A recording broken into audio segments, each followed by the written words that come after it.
Hello friends, कैसे हो? I hope आप अच्छे होंगे। इस वीडियो के अंतर्गत हम बात करेंगे जीटेट यानी झारखंड टेट के बारे में। इसमें प्रीवियस में किस प्रकार के क्वेश्चन बने हैं हम उनकी बात करेंगे, ठीक है। और हम बात करेंगे L2 यानी जो L2 मीन्स पेपर 2 की बात करने वाले 6 to 8 वालों की बात करेंगे, ठीक है। और उसी संबंधित जो भी क्वेश्चन बने हैं हम उन्हें डिस्कस करेंगे। साथ ही साथ आप ये भी ध्यान रखें, इसकी अभी फॉर्म भरने की लास्ट डेट 22 अगस्त है। जो भी इच्छुक है भरने की वो भरते, क्योंकि इनमें वैकेंसी अच्छी खासी आने वाली है। तो जो भी इच्छुक हैं वो भर सकते हैं। बाकी हम क्वेश्चन पेपर डिस्कस कर रहे हैं, तो किस प्रकार के क्वेश्चन पूछे गए थे वो देख लेते हैं, ठीक है। तो इसमें जैसे कि अभी हाल में ही परीक्षा हुई थी एक पैरा टीचर की 2023 में हुई थी, जुलाई में समथिंग, यानी 1 साल पहले ही। तो उसमें जो क्वेश्चन पूछे गए हैं आप देख लीजिएगा, इससे आपको एक आइडिया हो जाएगा। क्योंकि जो आपकी परीक्षा आप जो कंडक्ट करवाएगा बोर्ड, वो जेईसी है, यानी जो 10th और 12th वाले होते हैं ना परीक्षा कंडक्ट करवाता है, वही बोर्ड है जी।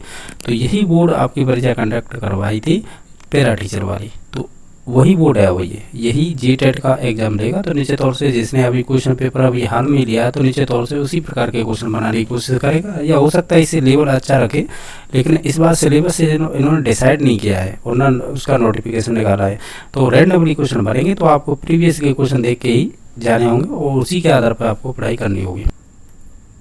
क्वेश्चन नंबर फर्स्ट इस प्रकार पूछा गया है कि शिक्षण अधिगम प्रक्रिया में व्यक्तिगत रूप से ध्यान देना महत्वपूर्ण है, क्योंकि आपको इन 4 ऑप्शनों को पढ़ना है और इसी के आधार पर आपको अपनी समझ के आधार पर ही लगाना है। तो हम कहेंगे जो बच्चे होते हैं उनकी विकास दर कैसी होती है, भिन्न भिन्न होती है। हर व्यक्ति अपने आप में इंडिविजुअल डिफरेंस होता है, तो यह व्यक्तिगत भिन्नता पाई जाती है, या विकास की दर भी भिन्न भिन्न होती है। तो वे भिन्न भिन्न तरीकों से सीख सकते हैं। ऑप्शन नंबर 1 सही हो जाएगा इसका। क्वेश्चन नंबर सेकंड है, ये पूछा है विकास कभी न रुकने वाली प्रक्रिया है, ये तत्व संबंधित है। तो ये आपको 4 ऑप्शन दे रखे हैं, तो हम कहेंगे ये निरंतरता के सिद्धांत पर आधारित है, यानी कि विकास कभी न रुकने वाली प्रोसेस है। तो ऑप्शन नंबर 1 सही हो जाएगा। जब आप बाल विकास के सिद्धांत पढ़ते हैं ना, तो हम जब उसमें एक टॉपिक आता है विकास के सिद्धांत, उसी में ये दे रखे हैं निरंतरता का, एकीकरण का, तो बहुत सारी चीज़ें उसमें 16-17 सिद्धांत है, उसी में से एक पूछा है ये, ठीक है। क्वेश्चन नंबर आपका है 3 नंबर। ये कह रहा है कि विद्यालय में खेलकूद कार्यों पर व्यतीत किए गए समय के विषय में आपका मानना है, यानी आप अपना लॉजिक बताइए ये क्या है। हम तो ये कहेंगे ये समय का सदुपयोग है, क्योंकि बच्चों में से समाजीकरण की भावना पैदा होगी। ऑप्शन नंबर 3 सही हो जाएगा, ठीक है। और ये सिंपल ही क्वेश्चन व्यवहारिक हो जाते हैं आराम से ये। तो क्वेश्चन नंबर आपका नेक्स्ट है 4 नंबर। पियाजे ने कौन सा सिद्धांत प्रतिपादित किया था? इन्होंने किया था संज्ञानात्मक, जिसे कॉग्निटिव थ्योरी बोलते हैं। तो वो आपके मानसिक विकास से संबंधित थी। मानसिक विकास बोलो या इसे ही संज्ञानात्मक विकास भी बोलो, ठीक है। यही सिद्धांत दिया था इन्होंने अपने सिद्धांत में बच्चों के विकास किस प्रकार मेंटली होता है उसके लिए 4 अवस्थाएं बताई थी। जो सेंसरी थी पहली, सेकंड थी प्री ऑपरेशन थी, और तीसरी थी शायद मूर्त सक्रियात्मक बोलते हैं, तो उसे कॉन्क्रीट ऑपरेशन बोलते हैं। लास्ट की थी फॉर्मल, जिसे फॉर्मल ही बोलते हैं, फॉर्मल स्टेज, जो आपकी लास्ट स्टेज थी 4 नंबर की। क्वेश्चन नंबर नेक्स्ट देख लेते हैं। क्वेश्चन नंबर जो अगला बना है ये आपका बना है समायोजन वाला है चैप्टर, उससे कि रोर्सा का नहीं व्यक्तित्व वाले चैप्टर से, ठीक है। माफी चाहूँगा, समायोजन में तो युक्तियाँ आती हैं, ये बनाया आपके व्यक्तित्व वाले चैप्टर से। रोर्सा का प्रक्षेपी परीक्षण किसके मापने हेतु अविकल्पित है, यानी किसके ये मेजरमेंट करता है, मापता है। तो ये मापेगा आपकी किसे मापता है? अचेतन मन के प्रयोजन को, या स्वप्न को, या सचेत अभिलाषा, या इनमें सभी को। तो हम कहेंगे ये आपके अनकॉन्शियस इंटेंशन होते हैं ना, उन्हें मापता है। तो ऑप्शन नंबर 1 सही हो जाएगा, ठीक है। नेक्स्ट क्वेश्चन नंबर देख लेते हैं। क्वेश्चन नंबर ये जो बना है ये आपकी RT 2009 से बना है। ये क्या पूछ रहा है? बच्चों को शारीरिक दंड देने या दंड देना, उत्पीड़न करना, ये शिक्षा के अधिकार यानी RT एक्ट के किस धारा में सम्मिलित है? धारा नंबर 17 में यही बताया गया है कि बच्चों पे आप हाथ नहीं उठा सकते, यानी आप उन्हें पीट नहीं सकते, ठीक है। नेक्स्ट क्वेश्चन नंबर है 7। अभिप्रेरणा का अर्थ क्या होता है, यानी मोटिवेशन का मतलब क्या होता है? यहाँ पे हम कहेंगे अधिगम में रुचि उत्पन्न करवाना या बनाए रखना, ये भी एक मोटिवेशन का भाग हो जाएगा। उत्प्रेरक और व्यवहार के निदेशक, ये ऑप्शन हो सकता है, लेकिन और भी देख लेते हैं। अधिगम में उत्पादकता कारक होती है, ये बात सही है। जब मोटिवेशन होगा तो निश्चित तौर से उत्पादकता होगी। उत्प्रेरक और व्यवहार के निदेशक होते हैं, तो ये भी हो जाएगा ऑप्शन। जब दो ऑप्शन सही हो गए, अगर एक आपको नहीं मालूम है तो ये तीसरा भी सही हो जाएगा, तो उपयुक्त सभी इसका राइट आंसर हो जाएगा 4 नंबर ऑप्शन। क्वेश्चन नंबर आपका नेक्स्ट है जो 8 नंबर का, ये कह रहा है एक समावेशी कक्षा में एक शिक्षक को विशिष्ट शैक्षिक प्रयोजन यानी योजनाओं को बनाना होता है। तो यानी एक समावेशी कक्षा में एक शिक्षक को विशिष्ट शैक्षिक योजना को हम कहेंगे सक्रिय रूप से तैयार करना चाहिए। ठीक है, तो ऑप्शन नंबर इसका 3 सही हो जाएगा, क्योंकि और ये वाले ऑप्शन है ये तो हो ही नहीं सही, तैयारी नहीं करना चाहिए, ये नेगेटिव हो जाएगा। कभी कभी तैयार करना चाहिए, ये भी नेगेटिव हो जाएगा। तैयार करने के लिए उन्हें डिमोटिवेट करना चाहिए, ये भी गलत है। तो ऑप्शन नंबर 3 सही हो जाएगा। क्वेश्चन नंबर आपका 9 है, ये पूछा है कि व्यक्तिगत विभिन्नताओं का प्राथमिक कारण क्या होता है। हम तो यही कहेंगे कि जो आपके आनुवंशिकता और एवं पर्यावरण के बीच जटिल पारस्परिक क्रिया का ये कारण होगा, ये व्यक्तिगत भिन्नता, यानी दोनों का ही इसमें 50-50% पाया जाता है। तो हम कहेंगे ये दोनों का ही रोल होगा इसमें, व्यक्तिगत भिन्नता में आपके आनुवंशिकता और आपके वातावरण। क्वेश्चन नंबर नेक्स्ट है 10वां, ये कह रहा है कि एक शिक्षक को चाहिए कि क्या चाहिए, हम कहेंगे इसमें से क्या हो सकता है। यह संप्रेषित करे कि वो कक्षा कक्षा में सभी संस्कृतियों का सम्मान करे और उनका मूल्य दे, यानी उनकी वैल्यू समझे, ये बात सही है। ऑप्शन नंबर 1 सही हो जाएगा। क्वेश्चन नंबर आपका 11वां है, इसमें पूछा है निम्नलिखित में से कौन सी अधिगम की मुख्य प्रक्रिया नहीं है जिसके द्वारा सार्थक अधिगम घटित हो। यानी इनमें से गलत बताना है कि अधिगम की जो मुख्य प्रक्रिया है उसमें कौन सा सम्मिलित नहीं हुआ। अन्वेषण एवं पारस्परिक क्रिया, निश्चित तौर से इसमें जो भी बच्चा है वो एक्टिव रहेगा। पुनरावृत्ति और अभ्यास करना इसमें भी एक्टिव रहेगा, और निर्देश एवं संचालन इसमें भी एक्टिव हो सकता है, लेकिन रटवाना है वो एक नेगेटिव वर्ण है। तो ऑप्शन नंबर 2 सही हो जाएगा, यानी अधिगम में आप रटवा नहीं सकते।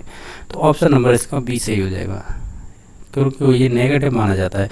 क्वेश्चन नंबर आपका नेक्स्ट है 12वें नंबर का, इसमें क्या पूछा है, ये कह रहा है शिक्षण के दौरान है विद्यार्थी की अधिकतम भागीदारी संभव है किस विधि के द्वारा। इसमें विधि दे रखी है, जैसे कि व्याख्यान विधि है, प्रदर्शन विधि है, आगमनात्मक विधि है और पाठ्यपुस्तक विधि है। इंडक्टिव मेथड होती है ना, आकलनात्मक विधि, ये बहुत इंपॉर्टेंट होती है। इसमें बच्चा है करके सीखता है खुद से, लर्निंग बाय डूइंग, इसी के अकॉर्डिंग आता है। तो निश्चित तौर से इसमें सीखेगा भी करके खुद से, तो वो अनुभव भी लेगा। ठीक है, तो इस हिसाब से हम देखेंगे अधिकतम भागीदारी रहेगी वो विद्यार्थी की आगमनात्मक विधि में रहेगी। तो ऑप्शन नंबर इसका 3 सही हो जाएगा।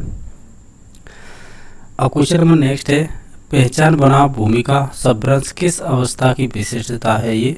तो आप जानते होंगे, क्या जानते होंगे, हम एक चीज़ जानते हैं, ये मनोसामाजिक एक सिद्धांत दिया था आपके, ये दिया था एरिक्सन ने दिया था। ठीक है, तो एरिक्सन ने बच्चों का विकास समाज में किस प्रकार होता है उससे संबंधित उन्होंने 8 अवस्थाएं बताई थी। तो एक 5वें नंबर की अवस्था होती है, वो किशोरावस्था से संबंधित होती है, उसे बोल देते हैं आइडेंटिटी वर्सेस रोल कन्फ्यूजन। यानी पहचान और अपनी जो रोल क्या है समाज में, इसमें क्या होती है, सब भ्रांति होती है।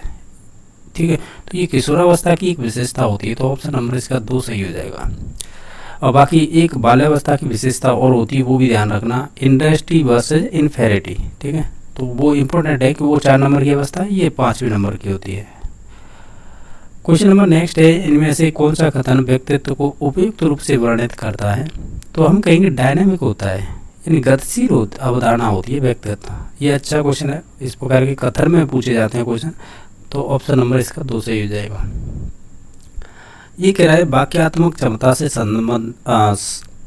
से संदर्भित है, यानी ये क्या कह रहा है, रेपर्टो से ये संदर्भित है। ये वाक्यात्मक को बोल रहे हैं सिंटैटिक एबिलिटी।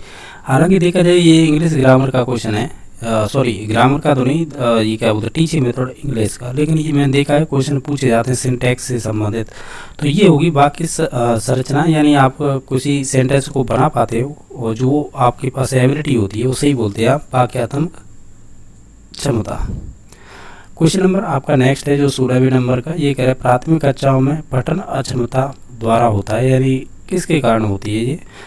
जैसे कि समायोजन की भावना विकसित करना, ये तो पॉजिटिव पॉइंट है, ये तो होगा ही नहीं। सुरक्षा की भावना विकसित करना, ये भी पॉजिटिव है। साथियों में प्रेम की भावना विकसित करना, ये भी पॉजिटिव है। असुरक्षा की भावना विकसित करना, ये हो जाएगा ऑप्शन, ठीक है। यानी पठन अक्षमता हो रही है प्राइमरी स्कूलों में या प्राइमरी क्लास में, तो उसका रीजन ये भी हो सकता है, क्योंकि आपको कुछ क्वेश्चन ऐसे होंगे जो ऑप्शन के आधार पर लगाने होंगे, ठीक है। इसमें 3 पॉजिटिव एक नेगेटिव था, वही राइट आंसर हो गया। क्वेश्चन नंबर आपका 17वां है कि संरचनात्मक मूल्यांकन का उद्देश्य क्या होता है। अब हम बात करें संरचनात्मक मूल्यांकन का मुख्य उद्देश्य होता है, यानी आप फॉर्मेटिव एवोल्यूशन की बात कर रहे हैं, यानी आप बात कर रहे हैं FE फॉर्मेटिव असेसमेंट की। तो इसमें क्या होता है, इसमें हो जाएगा, अगर ऑप्शनों को ध्यान से देखें तो हम कहेंगे विद्यार्थी ने किस हद तक सीखा है उसका मूल्यांकन करना, ये सबसे बेस्ट रहेगा, ठीक है। यही राइट आंसर होगा। एक और होता है, ये तो FA होता है फॉर्मेटिव, एक होता है सुमेलेटिव SE। इसमें आपको मूल्यांकन का रिजल्ट दिया जाता है, यानी लास्ट में किया जाता है, ये आप ऐसे कह सकते हैं रिजल्ट इसी के अंतर्गत रखा जाता है, ठीक है। तो नेक्स्ट देख लेते हैं क्वेश्चन। क्वेश्चन नंबर आपका 18वां है। ये कह रहा है जिन प्रतिक्रियाओं को सीखने के उपरांत आपको संतुष्टि प्राप्ति होती है यानी सेटिस्फाई होती है, तो वो सीख लिया जाता है। ये कथन किस नियम में आता है। ये थॉर्नडाइक के नियम में, PTA मैंने ऐसे याद कर रखे, प्रभाव का, तत्परता, अभ्यास का। तो ये प्रभाव का नियम है ना, ये संबंधित होगा आपके संतुष्टि से, यानी सीखने के बाद आपको संतुष्टि प्राप्त होती है तो निश्चित तौर से आप उसे सीख लेते हैं। तो ये प्रभाव का नियम है, ठीक है। ऑप्शन नंबर B सही हो जाएगा। क्वेश्चन नंबर आपका नेक्स्ट है। एक छात्र अपने परिवार में स्वच्छता के प्रति अति रंजित लगाव प्रदर्शित करता है। इसे किसका उदाहरण मानते हुए आप इसे स्पष्ट करेंगे। यानी आपने एक प्रतिक्रिया निर्माण सुना होगा, यानी आप ऐसे कह सकते हैं, इसे इंग्लिश में क्या कहेंगे, नीचे की तरफ आते हैं, रिएक्शन बोलेंगे शायद इसे, सही है। रिएक्शन फॉर्मेशन होता है, यानी जैसा आप सोच रहे हो उसका उल्टा हो, ठीक है, उसी बोलेंगे आप है प्रतिक्रिया निर्माण, ठीक है। नेक्स्ट क्वेश्चन नंबर देख लेते हैं। क्वेश्चन नंबर आपका 20वां है। एक शिक्षक विद्यार्थियों में सामाजिक मूल्यों को विकसित करता है।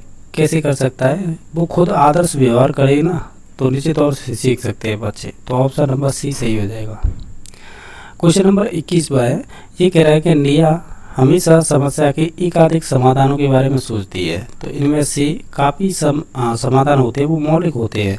तो निया के इस गुण को प्रदर्शित करेगा तो वो अपसारी मीन से हो जाएगा, वो हो जाएगी संरचनात्मक विचार रखती है, ठीक है, सही है। ऐसे बोल सकते हैं वो क्रिएटिव थिंकर है, क्योंकि एक से अधिक किसी के पहलू सोच पा रही है तो निश्चित तौर से उसमें सृजनात्मक बुद्धि है या अपसारी है।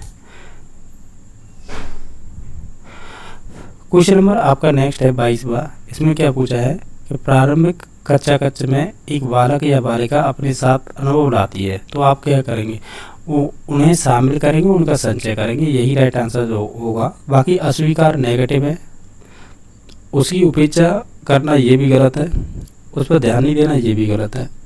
तो ऑप्शन नंबर A ही सही हो जाएगा।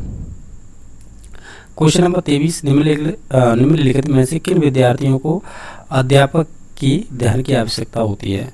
तो हम तो ये कहेंगे सभी को ध्यान की आवश्यकता होती है, चाहे वो इंट्रोवर्ट हो यानी अंतर्मुखी हो या मंद गति से सीखने वाले हों या प्रतिभाशाली हो, सभी को आपको अध्यापक को ध्यान देने की आवश्यकता होती है। तो ऑप्शन नंबर 4 सही हो जाएगा। क्वेश्चन नंबर नेक्स्ट है 24वां।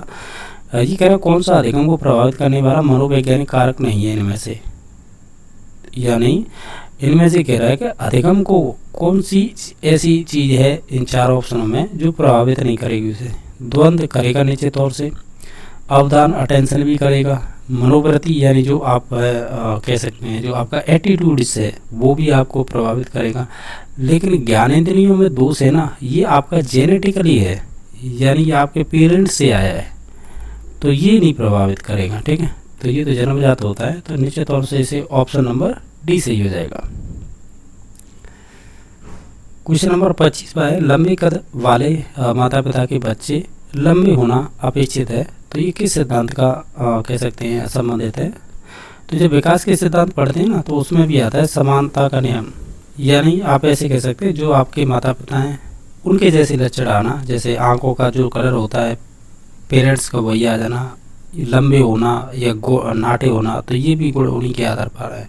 जैसे कि इसमें लंबे कद वाले माता पिता है तो उनके बच्चे भी लंबे होना, तो ये समानता का। अगर वो नाटा हो यानी बौना होगा तो फिर इसका राइट आंसर क्या होता, प्रत्यागमन हो जाता। और विपरीत लक्षण वाला हो जाता है, यानी कुछ समानता के लक्षण आते हैं, कुछ उसके विपरीत के, तब उसे हम विभिन्नता का नियम कहते हैं। ठीक है, बाकी हालांकि दोनों ही पूछे जाते हैं, समानता का और प्रत्यागमन यानी विपरीत वाले। क्वेश्चन नंबर 26 वह है, ये कह रहा है निम्नलिखित में से कौन सी लॉरेंस कोल्बर के द्वारा प्रतिपादित प्रस्तावित नैतिक विकास की एक अवस्था है।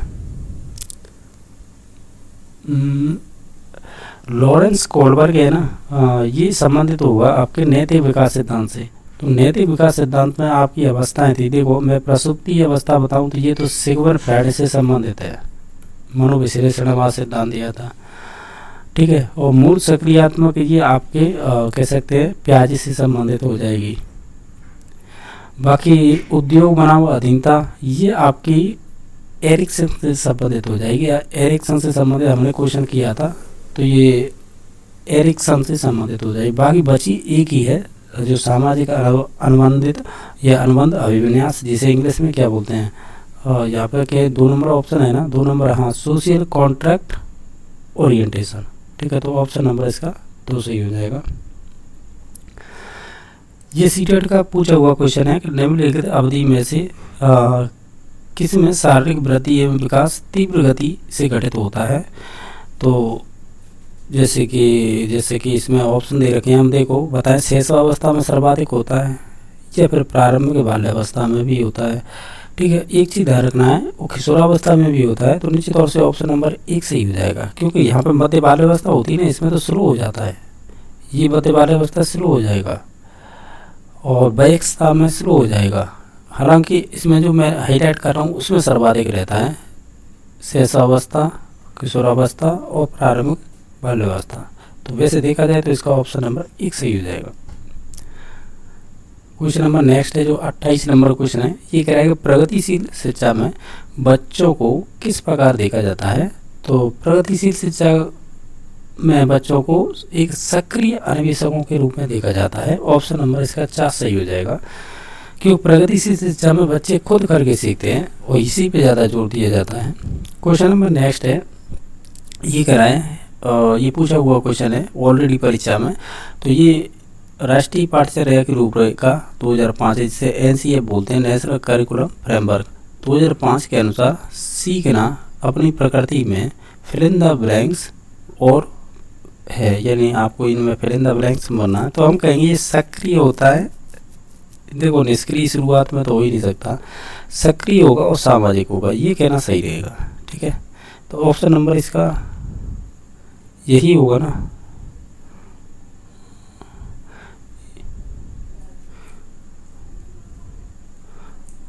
यानी NCF 2005 के अनुसार सीखना अपनी प्रकृति में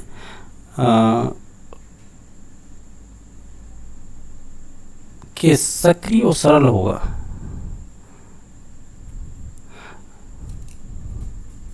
इसका राइट आंसर वही हो जाएगा जो हम बता रहे थे, यानी आपका हो जाएगा सक्रिय होगा और सामाजिक होगा, तो ऑप्शन नंबर 3 सही हो जाएगा।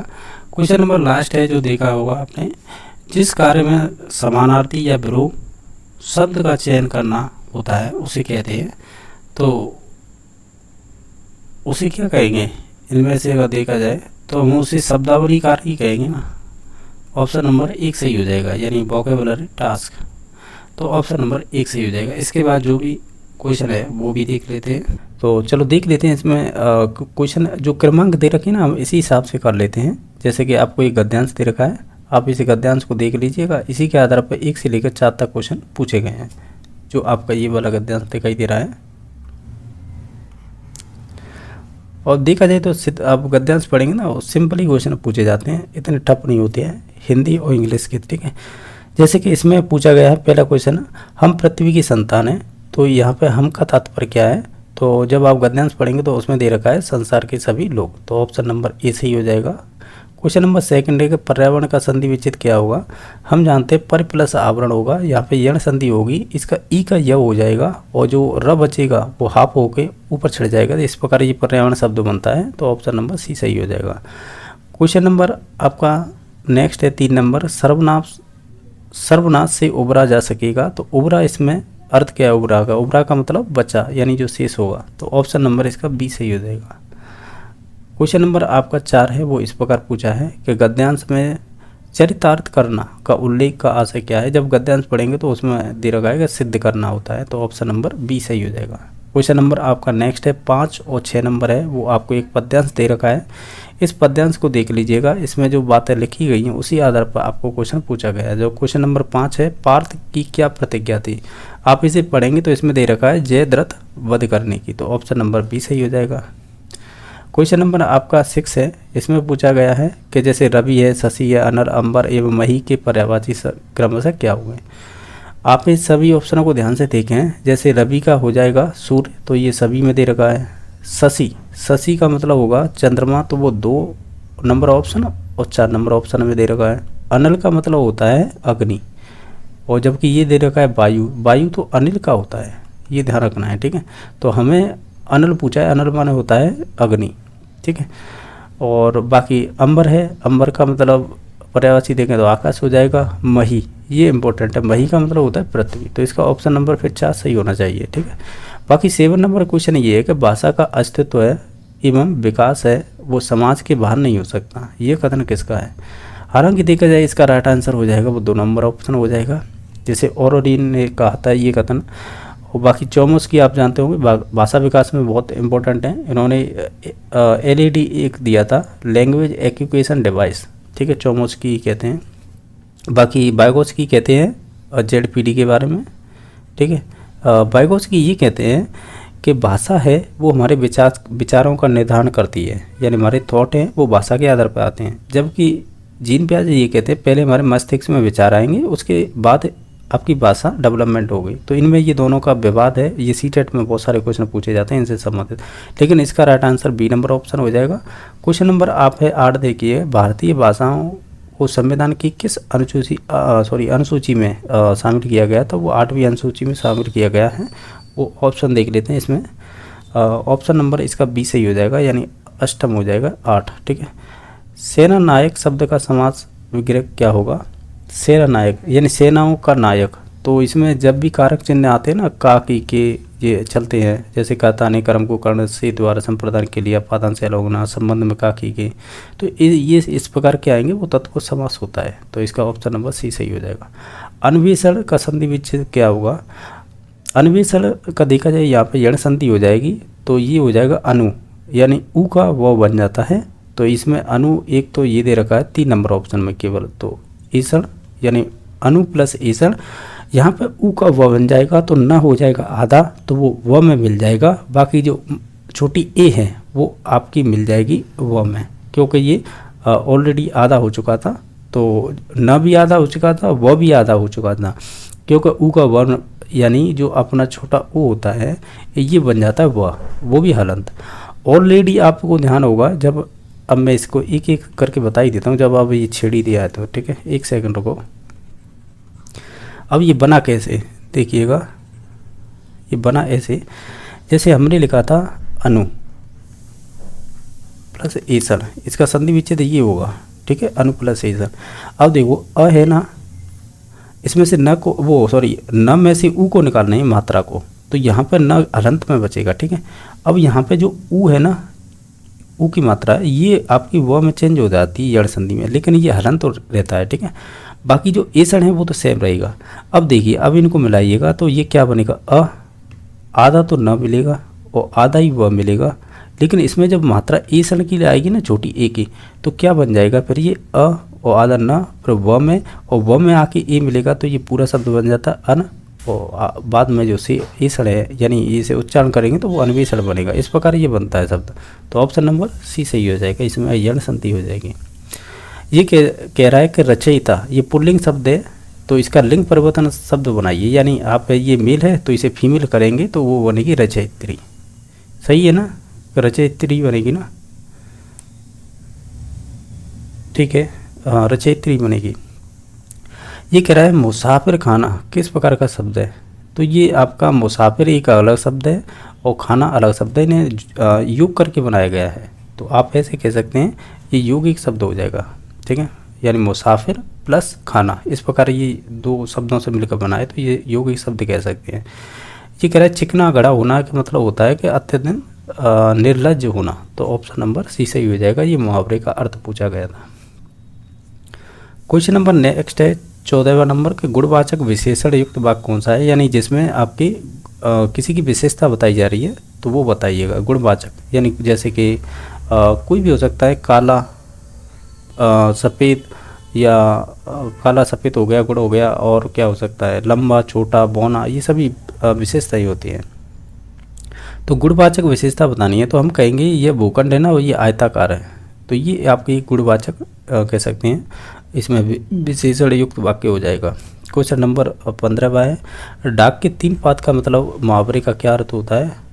हम कहेंगे स्थिति ज्यों की तो बनी हुई है या बनी रहना, यही इसका कह सकते हैं अर्थ हो जाएगा। इसके बाद ये इंग्लिश है, इंग्लिश बाद में करेंगे, लेकिन उससे पहले CDP कर लेते हैं। क्वेश्चन नंबर आपका 31वां पूछा है शिक्षा के स्तर में, ये ह्रास लिखा हुआ है, ठीक है, इसका मुख्य कारण क्या होगा। हम कहेंगे छात्रों की लापरवाही हो सकती है, शिक्षकों की अपारगता है। अब देखो यहाँ पे इंग्लिश होती ना, उससे टर्म समझ में आ जाती है। अब अपारगता किस इंग्लिश वर्ण का अर्थ निकाला है, लेकिन और भी ऑप्शन देख लेते हैं। अभिभावकों की विचार मग्नता, हम ये कहेंगे कि ये सभी ऑप्शन हो सकते हैं, ठीक है, तो ऑप्शन नंबर इसका डी सही हो जाएगा। अब यही होता है कि इंग्लिश हिंदी अगर क्वेश्चन पेपर में दे रखी होती है या कोई भी आप खुद से भी सॉल्व करें तो इंग्लिश टर्म बहुत आसान होती है।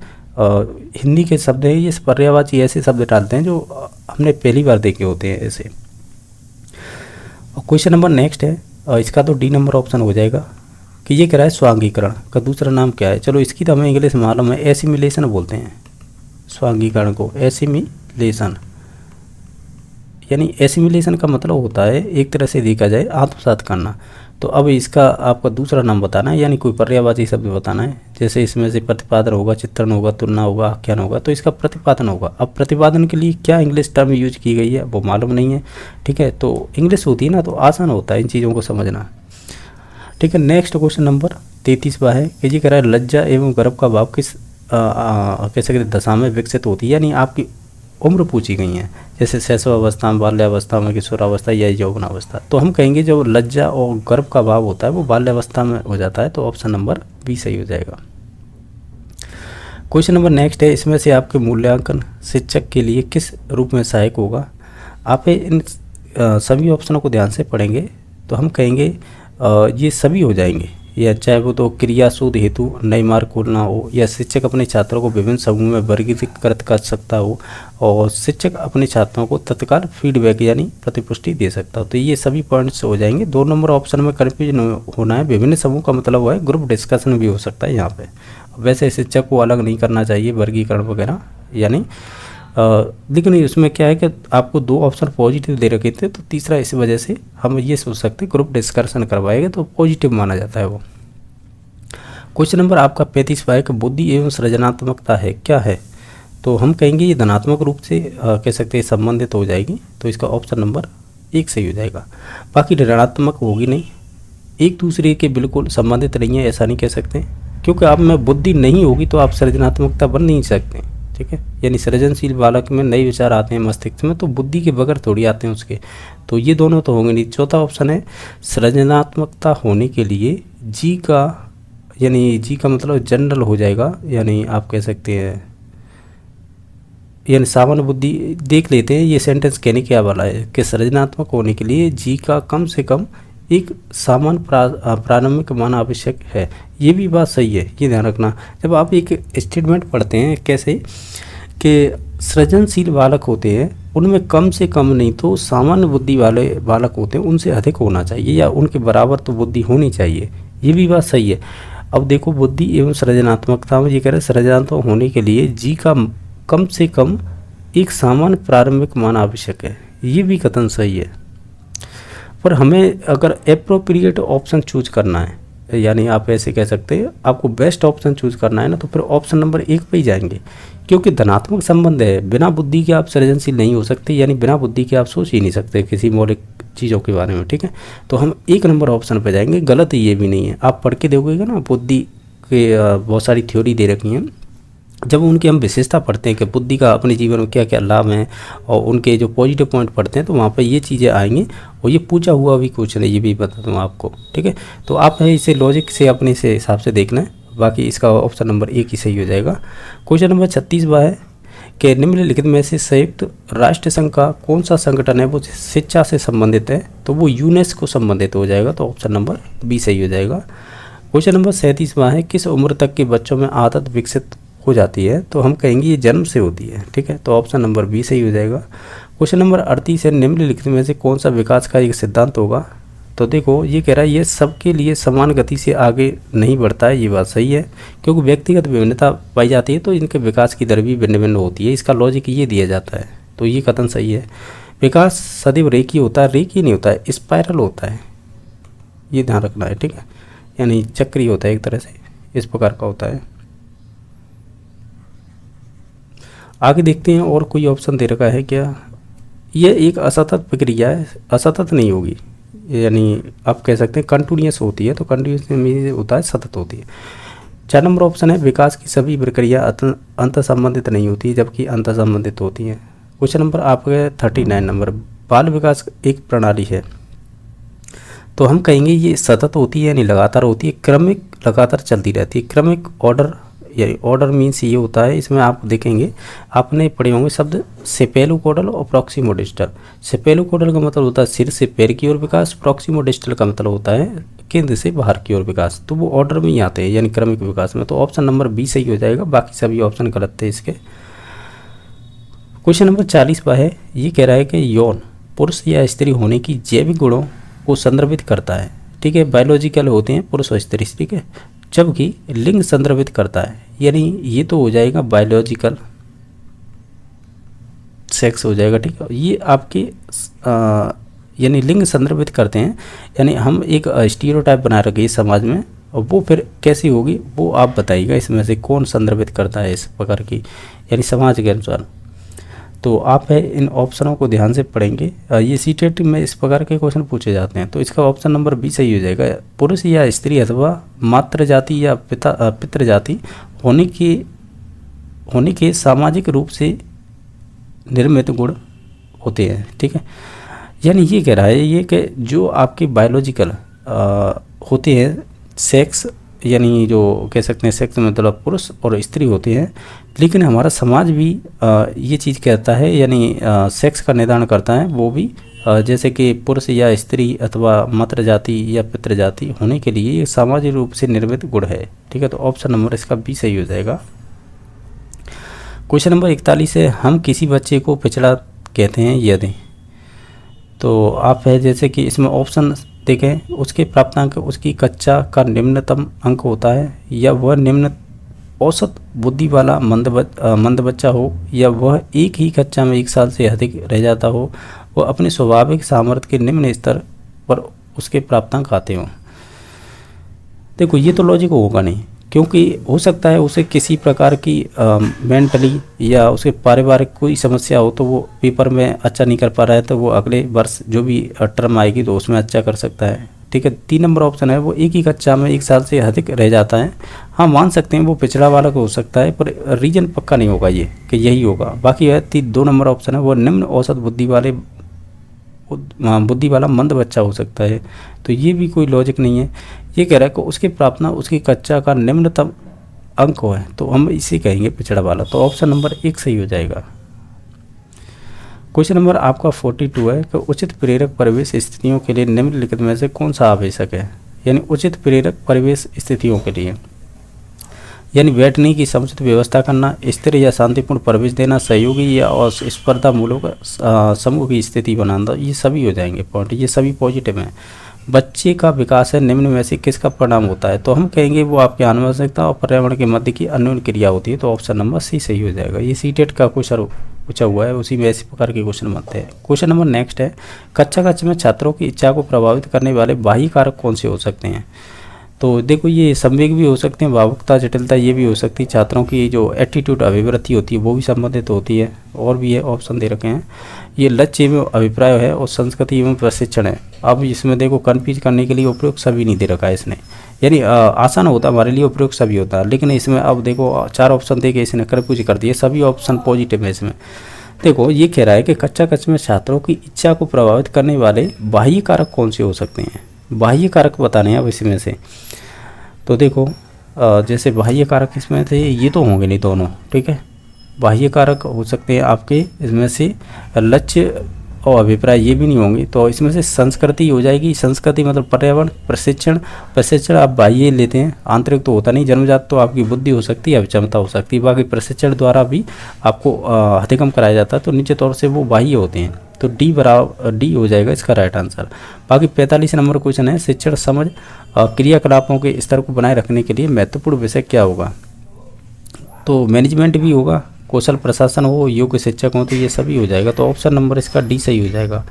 क्वेश्चन नंबर आपका 46 है, कमजोर छात्र को प्रेरित करने के लिए शिक्षक को क्या करना चाहिए। आप इन सभी ऑप्शनों को ध्यान से देखेंगे तो हम ये कहेंगे कि अच्छे काम के लिए उनकी प्रशंसा करनी चाहिए और उत्तम काम करने के लिए कहना चाहिए। ये बेस्ट ऑप्शन रहेगा। बाकी ऑप्शन गलत हो जाएंगे। जैसे कि बी नंबर ऑप्शन दे रखा, उन्हें पहले बेंच पर बैठाना, ये कोई लॉजिक नहीं है। कक्षा के प्रति थोड़ा अधिक ध्यान देना, ये भी कोई लॉजिक नहीं है। कक्षा में उन पर ध्यान नहीं देना, ये भी कोई लॉजिक नहीं है। ऑप्शन नंबर 1 पॉजिटिव है, तो यही राइट आंसर हो जाएगा। क्वेश्चन नंबर नेक्स्ट देख पा रहे होंगे, ये है आपका 47 नंबर क्वेश्चन में कह रहा है कि डिसलेक्सिया संबंधित है मुख्यतः। तो डिसलेक्सिया होता है पठनीय विकार, यानी आप पढ़ने से संबंधित आप में कोई डिसेबिलिटी है तो वो आपकी डिसलेक्सिया कहलाती है। तो जो पठन की कठिनाई होती है, यानी कह सकते हैं रीडिंग डिसेबिलिटी होती है, उससे संबंधित होता है। तो ऑप्शन नंबर ए सही हो जाएगा।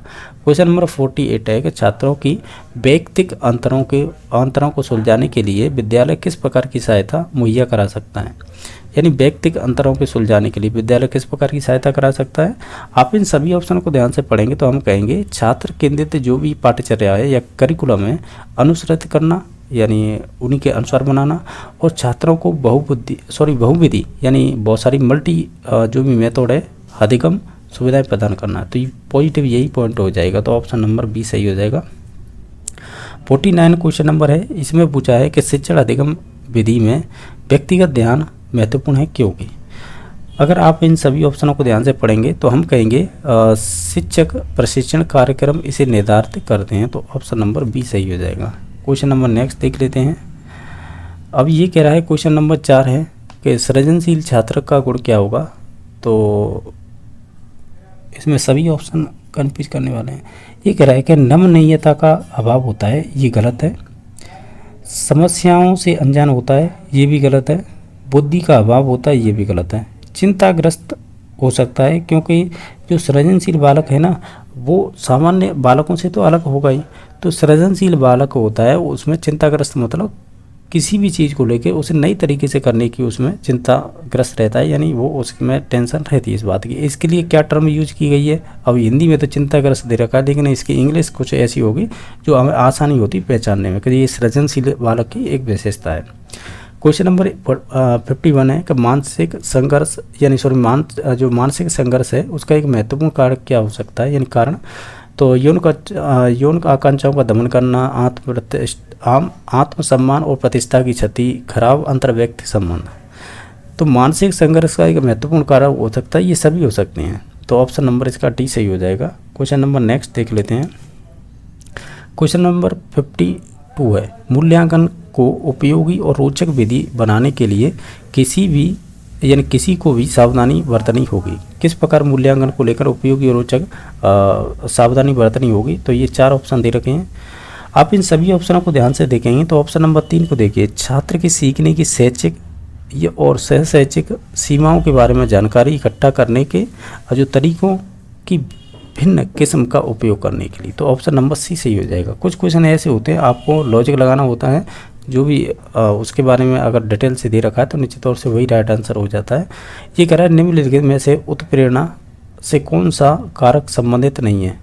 अब यहाँ पर उत्प्रेरणा के लिए क्या टर्म यूज की गई है इंग्लिश की मालूम नहीं है, लेकिन हम ये कहेंगे ये कह रहा है कि उत्प्रेरणा में कौन सा कारक संबंधित नहीं है वो चूज करना है इसमें से, ठीक है। जैसे कि इच्छा और रुचि ये तो पॉजिटिव है, जीवन के उद्देश्य ये भी पॉजिटिव है, मानसिक स्वास्थ्य ये भी पॉजिटिव है, लेकिन शारीरिक तंदुरुस्त होना ये कोई लॉजिक नहीं है, तो ऑप्शन नंबर सी सही हो जाएगा। क्वेश्चन नंबर 54 है कि उच्च बुद्धि लब्धि संपन्न एक छात्र है, अध्ययन में अच्छा नहीं कर रहा है, शिक्षक के लिए सबसे अच्छी क्रियाविधि क्या होगी। यानी उच्च बुद्धि लब्धि वाला मतलब ये हो सकता है प्रतिभाशाली बच्चा हो सकता है, तो उसके लिए उसे क्या करना चाहिए अच्छी विधि के तौर पर देख के, तो हम कहेंगे उसे क्या हो सकता है इसमें से, जैसे कि उसके बेहतर निष्पादन तक प्रतीक्षा करना, उसकी न्यून उपलब्धि के लिए कारणों की खोज करना, परीक्षा में उसे ग्रेस मार्क देना, उसे स्कूल से निकालने के लिए माता पिता से आग्रह करना। तो ये दोनों तो नेगेटिव पॉइंट है, अब दोनों ये बचे। अब इसमें से हो सकता है वो बी नंबर ऑप्शन हो सकता है कि उसकी न्यून उपलब्धि के लिए कारणों की खोज करना, इसे ही हम कहेंगे निदानात्मक परीक्षण। अगर कोई बच्चा है कोई सीख नहीं पा रहा है किसी चीज़ को, तो उसका निदानात्मक परीक्षण ही किया जाता है, यानी वो गलती कहाँ पे कर रहा है उनके कारणों को जानना होता है, तो ऑप्शन नंबर बी सही हो जाएगा। क्वेश्चन नंबर 55वां है कि आपकी कक्षा के लिए कुछ छात्र विशिष्ट रूप से मेधावी हैं, तो उनके लिए आप क्या पढ़ाएंगे। यानी मेधावी मीन्स ये है प्रतिभाशाली है, तो इसके लिए हम जो एनरिच करिकुलम का प्रयोग करेंगे। इसके लिए शब्द यही उपयोग किया जाता है। प्रतिभाशाली बच्चों के लिए मोस्टली सीटेड यही पूछा है कि उनके लिए एनरिच करिकुलम या एनरिच एक्टिविटी आधारित कोई भी कार्यक्रम चला सकते हैं, तो ये प्रतिभाशाली बच्चे या मेधावी छात्र होते हैं उनके लिए होता है। क्वेश्चन नंबर आपका नेक्स्ट है 56, कक्षा में कोई पाठ शुरू किया जा सकता है, किस प्रकार किया जा सकता है। वो सभी प्रकार से किया जा सकता है, प्रश्न पूछकर, विवरण देकर या कहानियाँ सुनाकर। क्वेश्चन नंबर 57 है, कहानी सुनाने की सफल रणनीति बनाने के लिए शिक्षक को क्या करना चाहिए। आप इन सभी ऑप्शनों को ध्यान से पढ़ेंगे ना, तो ये सभी ऑप्शन है ना वो सही हो जाएंगे। उन्हें ये सभी कार्य करने चाहिए जो इसमें दे रखे हैं। आप जब आप हैं कह सकते हैं कोई सफल रणनीति बना रहे हैं कहानी से संबंधित। क्वेश्चन नंबर 58 है, छात्रों को गृह कार्य देते समय कौन सा कार्य है वो आवश्यक नहीं है इसमें से, या कौन सा इनमें से नहीं हो सकता गृह कार्य देने के लिए, तो वो रीजन देखना है इसमें से। तो आप इन सभी ऑप्शनों को ध्यान से देखेंगे तो इसमें से ऑप्शन नंबर सी सही हो जाएगी। गृह कार्य का उद्देश्य समझना या गृह कार्य का उद्देश्य समझाना, ये कोई आवश्यक कार्य नहीं है छात्रों को गृह कार्य देते समय। क्वेश्चन नंबर 59 है, कक्षा में श्याम पट्टे व्यवहार करते समय निम्नलिखित में से किन बिंदुओं पर ध्यान दिया जाता है। तो एक तो आपको स्पष्ट लिखना है जो पठनीय हो, यानी जैसे बच्चे पढ़ सकें शब्दों को और लिख भी सकें। रेखांकित बनाते समय बहुरंगी चौकों का उपयोग करेंगे तो इसे रोचक लगेगा लिखना भी, और निश्चित तौर से बच्चे को भी अच्छा लगेगा। श्याम पट्ट पर सीधी रेखा में लिखना होता है, तो ये भी सही है, यानी ऑप्शन नंबर इसका डी सही हो जाएगा। क्वेश्चन नंबर नेक्स्ट है, मनोविश्लेषणात्मक यानी मनोविश्लेषण सिद्धांत के अनुसार है विसामान्य व्यवहार होने का कारण क्या है। अब विसामान्य व्यवहार होने का कारण मनोविश्लेषणात्मक सिद्धांत दिया था सिगमंड फ्रायड ने, तो हम कहेंगे ये व्यक्ति की दमित इच्छाओं से संबंधित होता है। ठीक है, तो ऑप्शन नंबर इसका बी सही हो जाएगा। विसामान्य व्यवहार हुआ वो व्यक्ति की दमित इच्छाओं की वजह से। ठीक है, तो ऑप्शन नंबर बी सही हो जाएगा। बाकी इसमें ये मैथ के क्वेश्चन दे रखे हैं, इन्हें हम बाद में करेंगे, पहले करेंगे हम साइंस के क्वेश्चन। अब साइंस के क्वेश्चन हैं वो आप नीचे की साइड में देख लेते हैं। नीचे के क्वेश्चन नंबर 91 यहाँ से स्टार्ट हो रहे हैं, आप देख लीजिएगा। ये कह रहा है हड्डी में उपस्थित प्रोटीन कौन सी होती है, तो आप जानते हो ओसिन प्रोटीन होती है। ये सिंपल ही क्वेश्चन था। ठीक है, सिलिकॉन है ये कह सकते हैं सिलिकॉन क्या हो जाएगी, ये सेमीकंडक्टर होती है यानी अर्धचालक हो जाएगी। लवण को जल में मिलाने पर क्या होगा, और लवण को जल में मिलाने, लवण को अगर जल में मिलाएंगे या जल में कोई भी चीज़ मिलाएं, अशुद्धि मिलाएं, तो उसका क्वथनांक बढ़ जाता है, तो ऑप्शन नंबर 1 सही हो जाएगा। अब क्वेश्चन नंबर नेक्स्ट है, इसमें जोड़ी मिलाइए, रासायनिक नाम दे रखे हैं, इस इधर तरफ आणविक सूत्र दे रखे हैं। जैसे अमोनिया को क्या बोलेंगे, NH3 बोलेंगे ना, इसमें NH3 तो है ही नहीं, कहीं NH है। बेंजीन को बोलेंगे C6H6। ठीक है, बेंजीन में C6, एक सेकंड, बेंजीन का एक बार आकृति बनाने दो। इसमें हो जाएंगे आपके कार्बन के 6 मॉलिक्यूल, और इसमें देखा जाए ये हो जाएंगे डबल बॉन्ड 3। अब इसमें देखेंगे तो ये हो जाएगा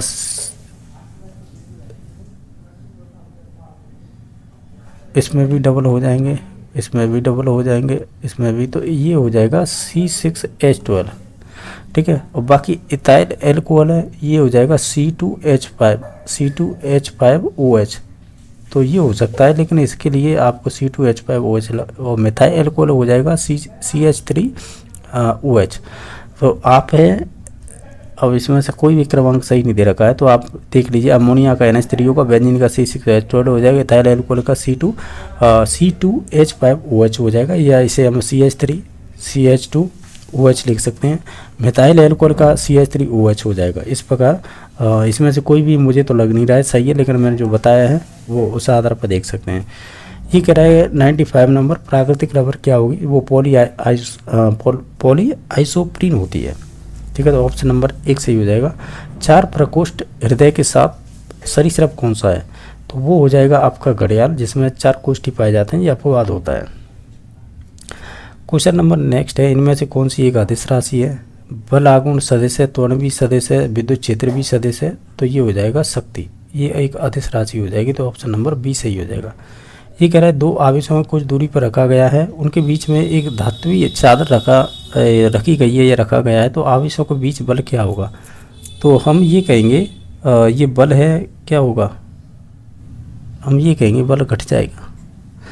क्वेश्चन नंबर नेक्स्ट है 99 कि एक चालक के आर पार विभवांतर को दोगुना कर दिया जाए तो ताप का उत्पादन दर क्या होगा, यानी चालक के आर पार विभवांतर को क्या कर दिया जाए, दोगुना कर दिया जाए, तो ताप का उत्पादन दर क्या हो जाएगा, तो हम ये कहेंगे ये है, ये इसका 4 गुना हो जाएगा, तो ऑप्शन नंबर इसका डी सही हो जाएगा।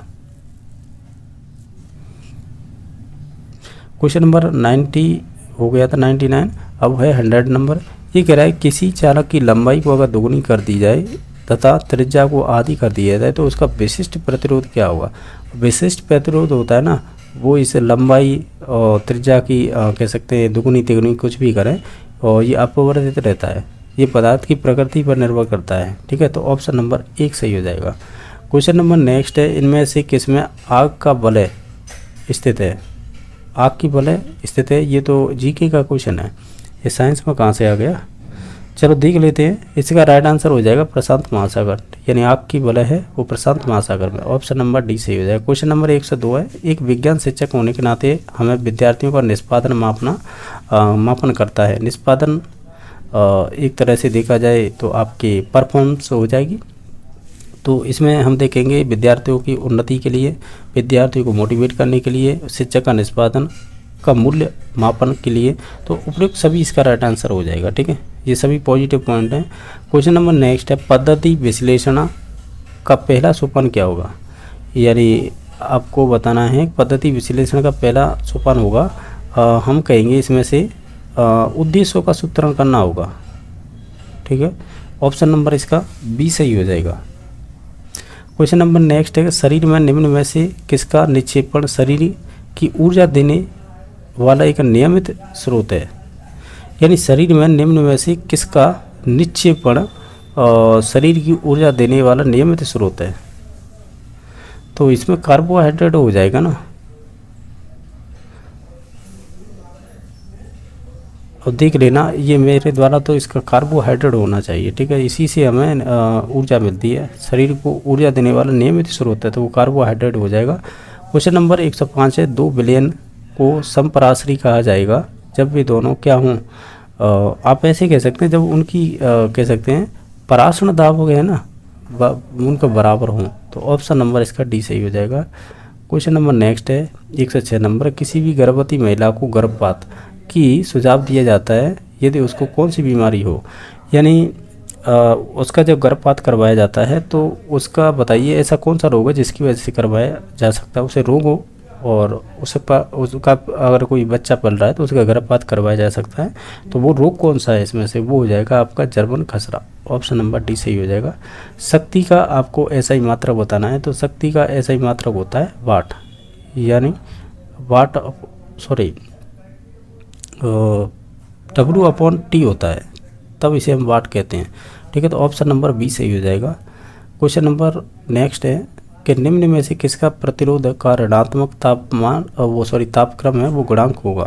यानी निम्न में से किसका प्रतिरोध का ऋणात्मक तापक्रम गुणांक होगा, तो वो कार्बन का होगा। तो ऑप्शन नंबर सी सही हो जाएगा। नेक्स्ट है कि जापान का उष्ण कटिबंधीय चक्रवात जाना जाता है, तो ये जाना जाता है कह सकते हैं हरिकेन के नाम से। तो ऑप्शन नंबर ए सही हो जाएगा। पाठ्यक्रम विकसित होता है, यानी जो आपका करिकुलम है विकसित होगा किससे, विकसित होता है। तो इसमें से अगर ऑप्शनों को ध्यान से देखें तो इसका ऑप्शन नंबर बी सही होगा, शिशु विकास के दृष्टिकोण से। तो ऑप्शन नंबर बी सही हो जाएगा।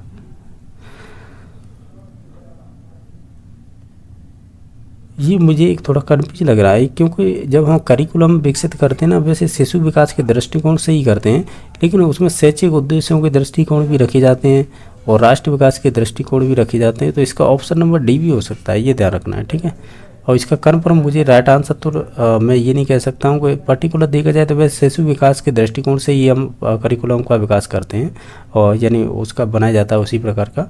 लेकिन इसमें ये भी पॉजिटिव पॉइंट है ना, शैक्षिक उद्देश्यों के दृष्टिकोण से और राष्ट्र विकास के दृष्टिकोण से, तो ये भी हो सकता है। ठीक है, तो आप एक बार कन्फर्म कर लें इसे। क्वेश्चन नंबर नेक्स्ट है, अपमार्जक में सामान्य समूह होते हैं, तो वो होगा इसमें से अगर देखा जाए तो ऑप्शन नंबर इसका सी सही हो जाएगा, RCAA। ठीक है, तो ऑप्शन नंबर सी सही हो जाएगा। क्वेश्चन नंबर नेक्स्ट देख लेते हैं।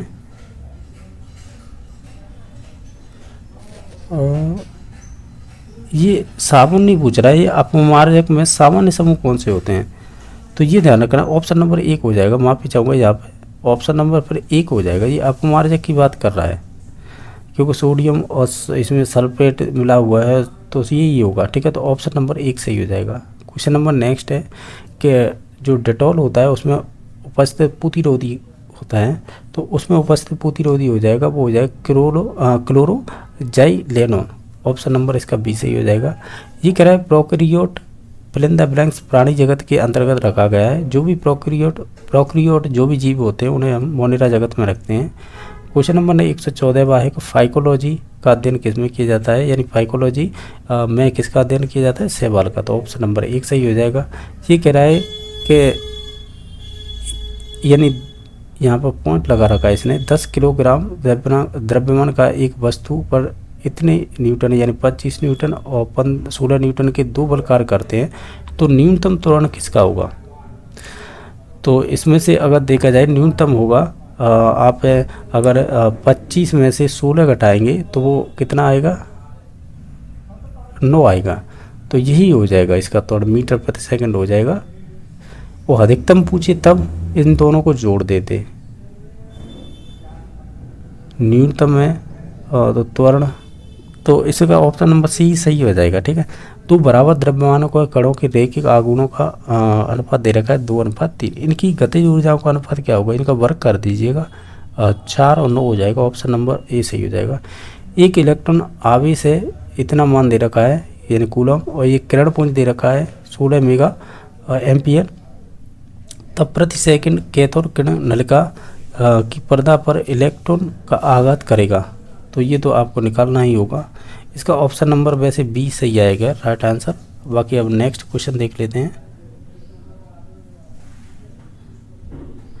क्वेश्चन नंबर आपको देख पा रहे होंगे 118वां क्वेश्चन नंबर है कि संकटापन्न प्रजातियों के पीढ़ी का संरक्षण किया जाता है, तो वो जीन बैंक के थ्रू किया जाता है, यानी इसमें उनके जो भी जीन हैं उनको स्टोर किए करके रखा जाता है। बाकी है नेक्स्ट क्वेश्चन नंबर, एक जीवी फसलों के साथ पेड़ों का रोपण कहलाता है, यानी एक जीवी फसलों के साथ पेड़ों का रोपण कहलाता है।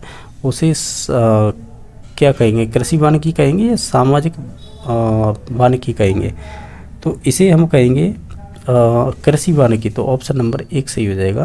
क्वेश्चन नंबर नेक्स्ट है, वैज्ञानिक विधि पर आधारित विधि कौन सी है, तो वैज्ञानिक विधि पर आधारित कौन सी विधि है, तो वो परियोजना विधि हो जाएगी। ऑप्शन नंबर इसका सी सही हो जाएगा। जैसा कि आप देख पा रहे होंगे ये इंग्लिश के क्वेश्चन है जो आपको 15 क्वेश्चन पूछे जाते हैं, जिसमें से पैसेज और आपकी पोइट्री दे रखी होती है, कुछ ग्रामर क्वेश्चन और कुछ आपके टीचिंग मेथड से क्वेश्चन पूछे जाते हैं।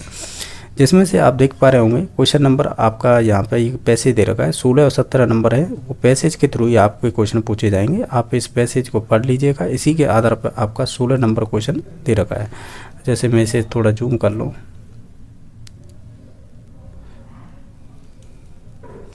आप क्वेश्चन देखिए 16वां कि ये कह रहा है the word potential could be best be replaced by which of the following, यानी जो पोटेंशियल शब्द है इसकी जगह कौन सा इसमें से शब्द है उसे रिप्लेस करके इसकी जगह यूज कर सकते हैं। तो ये हो जाएगा इसकी जगह पोटेंशियल का मतलब वैसे साइंस में विभव होता है, लेकिन इसका मतलब संभावित भी हो जाएगा। तो इसकी जब पॉसिबल हम शब्द यूज कर सकते हैं, तो इसका ऑप्शन नंबर डी सही हो जाएगा। क्वेश्चन नंबर आपका 17वां है। अब ये भी क्वेश्चन ऐसा ही पूछा है कि ऐसा कौन सा शब्द है इसमें से हम रिप्लेस कर सकते हैं रेबेल की जगह। रेबेल माने वैसे देखा जाए एक तरह से किसी चीज़ का कह सकते हैं शो करना होता है एक तरह से, यानी प्रकटीकरण करना। तो इसकी जगह हम शो शब्द यूज कर सकते हैं, ठीक है।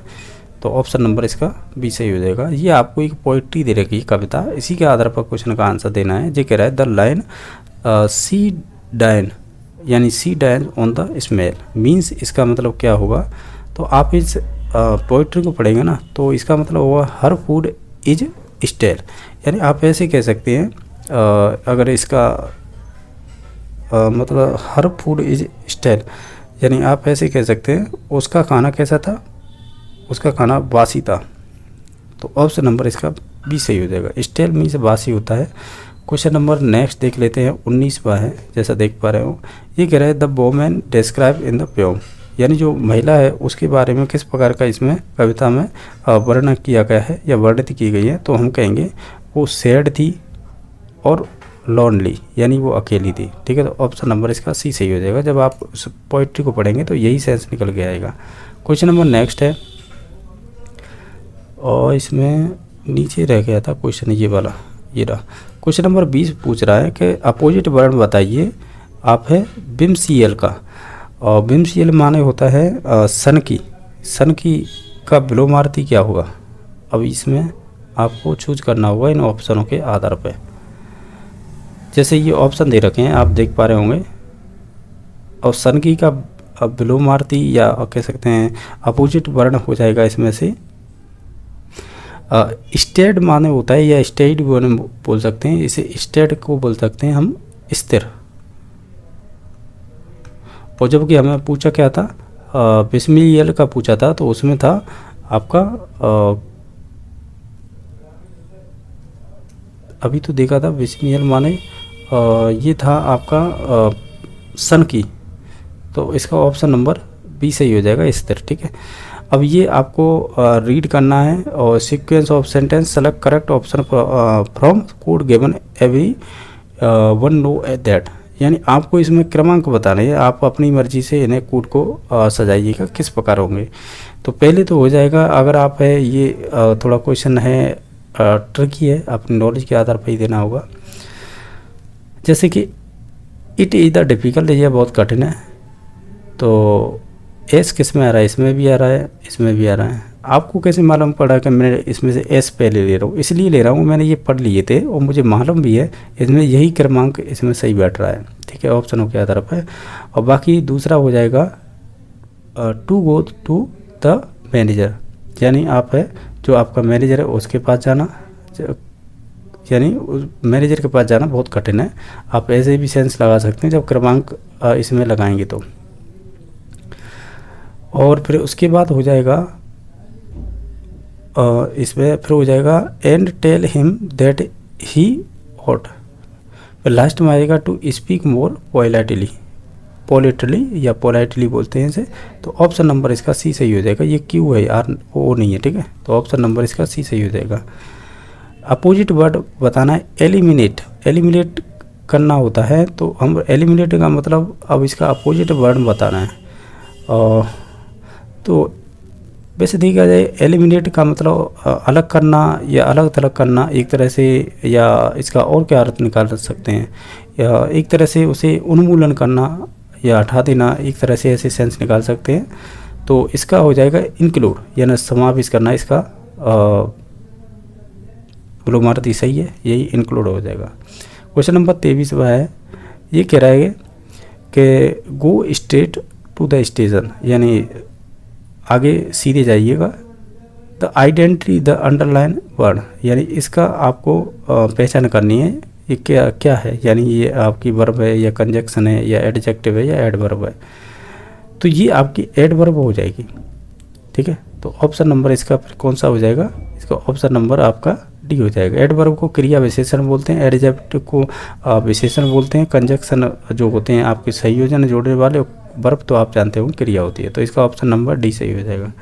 क्वेश्चन नंबर नेक्स्ट है कि ये कह रहा है authority had already made their choice, यानी जो अथॉरिटी है जो भी है उसने ऑलरेडी उन्होंने क्या कर लिया, अपनी चॉइस बना ली है। The interview was only an eyewash, यानी जो इंटरव्यू होंगे वो कैसा होगा, केवल दिखावटी था। ये कह रहा है select the meaning of the underline idiom, यानी ये जो है इसका क्या मतलब है। जो भी अंडरलाइन तो यहाँ पर करके दिखाया नहीं गया है किसी में, लेकिन यही हो सकता है कि the interview was only an eyewash, तो वो एक दिखावटी था। तो ये संबंधित हो जाएगा आपका डिसेप्शन। डिसेप्शन मीन्स होता है एक तरह से आप धोखा देना, यानी धोखा हो जाएगा, ठीक है। तो ऑप्शन नंबर इसका सी सही हो जाएगा। ये आपका टीचिंग मेथड से पूछा है। ये कह रहा है कि the goal of grammar instruction is to enable student to carry out their communication purpose. The goal has the three implication, which one of the following is not one of them. अगर इसका अर्थ देखें तो ये है कि जो व्याकरण शिक्षण के जो उद्देश्य है ना, वो छात्रों को अपना प्रदर्शन करने में सक्षम बनाने के लिए जो आपका कम्युनिकेशन पर्पज है, यानी आप ऐसे बोल सकते हैं संचार उद्देश्य है या संचार उद्देश्य है। This goal has the three implication, यानी इसके 3 निहितार्थ हैं। Which one of following is not one of them, यानी इनमें से कौन सा है जो नहीं है, ये बताना है आपको। इनमें 3 दे रखे हैं जो पॉजिटिव है, और जो नहीं है वो चूज करना है इसमें से। तो आप है इसमें से जो गलत है वो चूज करना है ना। आप है एक बार पढ़ लीजिएगा इसमें से ध्यान से, तो फिर इसमें से राइट आंसर निकल के आएगा। जो स्टूडेंट है होते हैं ना, should master every aspect of each grammar point, यानी ये कह रहा है कि बच्चे है ना वो प्रत्येक जो कह सकते हैं जो व्याकरण संबंधी पॉइंट है उनमें मास्टरी कर लें। मास्टरी का मतलब हो गया कि वो सब्जेक्ट का विशेषज्ञ बन जाएगा, यानी जब व्याकरण संबंधी हो। ऐसा वो नहीं होता है, मास्टरी हर किसी को नहीं मिलती है, यानी मास्टरी में तो सब्जेक्ट का विशेषज्ञ होता है एक तरह से। तो ये आपका एक पॉइंट नहीं होगा। बाकी आपके चाहे 1 नंबर हो, सी नंबर हो या डी, ये सभी सही थे। जो बी नंबर ऑप्शन गलत हो जाएगा। अब क्वेश्चन नंबर नेक्स्ट पूछा गया है, वो क्या पूछा गया है वो देख लीजिएगा। क्वेश्चन नंबर आपका 26 है। ये कह रहा है कि when student work in pairs or group the just end up chatting in their own language, this can be overcome monitored by. ये कह रहा है जब स्टूडेंट कोई कार्य कर रहे हैं किसमें, पेयर्स और ग्रुप में, तो the just end up chatting in their own language, यानी आप ऐसे कह सकते हैं जब छात्र जो थे ना वो समूह में काम कर रहे थे तो वो अपनी भाषा में बातचीत कर रहे थे। ये लिख रहा है ना, the just end up chatting in their own language, वो अपनी भाषा में बात कर रहे थे। This can be overcome monitored bye, यानी अब हम ये कह रहा है तो इस पर निगरानी रखकर किसे काबू कर सकते हैं, काबू पाया जा सकता है, यानी इस कैसे काबू पाया जा सकता है। तो आपको ये 2 कथन तो ये दे रखे हैं, बाकी इधर दे रखे हैं, तो इन्हें भी देख लेते हैं क्या कथन है। बाकी में क्वेश्चन अच्छे बनाए हैं इन्होंने, ये टीचिंग मेथड के क्वेश्चन है सभी।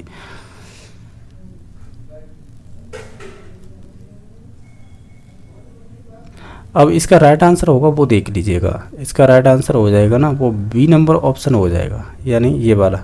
ये कह रहा है instruction for the task and object to be made clear first. यानी आप ऐसे कह सकते हैं, क्या कह सकते हैं, जो आपके यानी ऐसे कह सकते हैं कि जो आपके कार्य या उद्देश्य के लिए जो आपने निर्देश दिए ना, निर्देश दे रहे हो टास्क और ऑब्जेक्ट के लिए, यानी ऑब्जेक्टिव्स के लिए, ऑब्जेक्ट्स बोल सकते हैं, तो उसके लिए आपको पहले ही स्पष्ट कर देना चाहिए। ठीक है, यानी आप ऐसे कह सकते हैं, इसे कार्य उद्देश्यों के लिए जो निर्देश दिए जा रहे हैं पहले से ही स्पष्ट किए जाने चाहिए। तो ऑप्शन नंबर इसका बी सही हो जाएगा। बाकी में यार क्वेश्चन इसमें इंग्लिश में अच्छे खासे बना रखे हैं टीचिंग मेथड में। क्वेश्चन नंबर नेक्स्ट है 27 नंबर क्वेश्चन ये कह रहा है कि a reading activity where student focus on phonemic sound pronunciation and the intonation can be use to assess. यानी इसका ये मतलब कहने का कि पढ़ने की गतिविधि जहाँ पर भी छात्र कैसे ध्वन्यात्मक ध्वनियों का और उच्चारण और स्वर शैली पर ध्यान केंद्रित करते हैं, तो उनका मूल्यांकन करने के लिए आप यानी एसेस यानी मूल्यांकन करने के लिए आप उसमें can be use to assess, यानी आपको ध्वन्यात्मक साउंड, उनके उच्चारण और स्वर शैली के लिए आप इसमें से क्या कर सकते हैं, हम उनकी रीडिंग एक्यूरेसी देख सकते हैं, यानी बच्चे कितना सही पढ़ पा रहे हैं या उच्चारण कर पा रहे हैं। नेक्स्ट क्वेश्चन नंबर है 28 है जो आपका संबंधित हो जाएगा।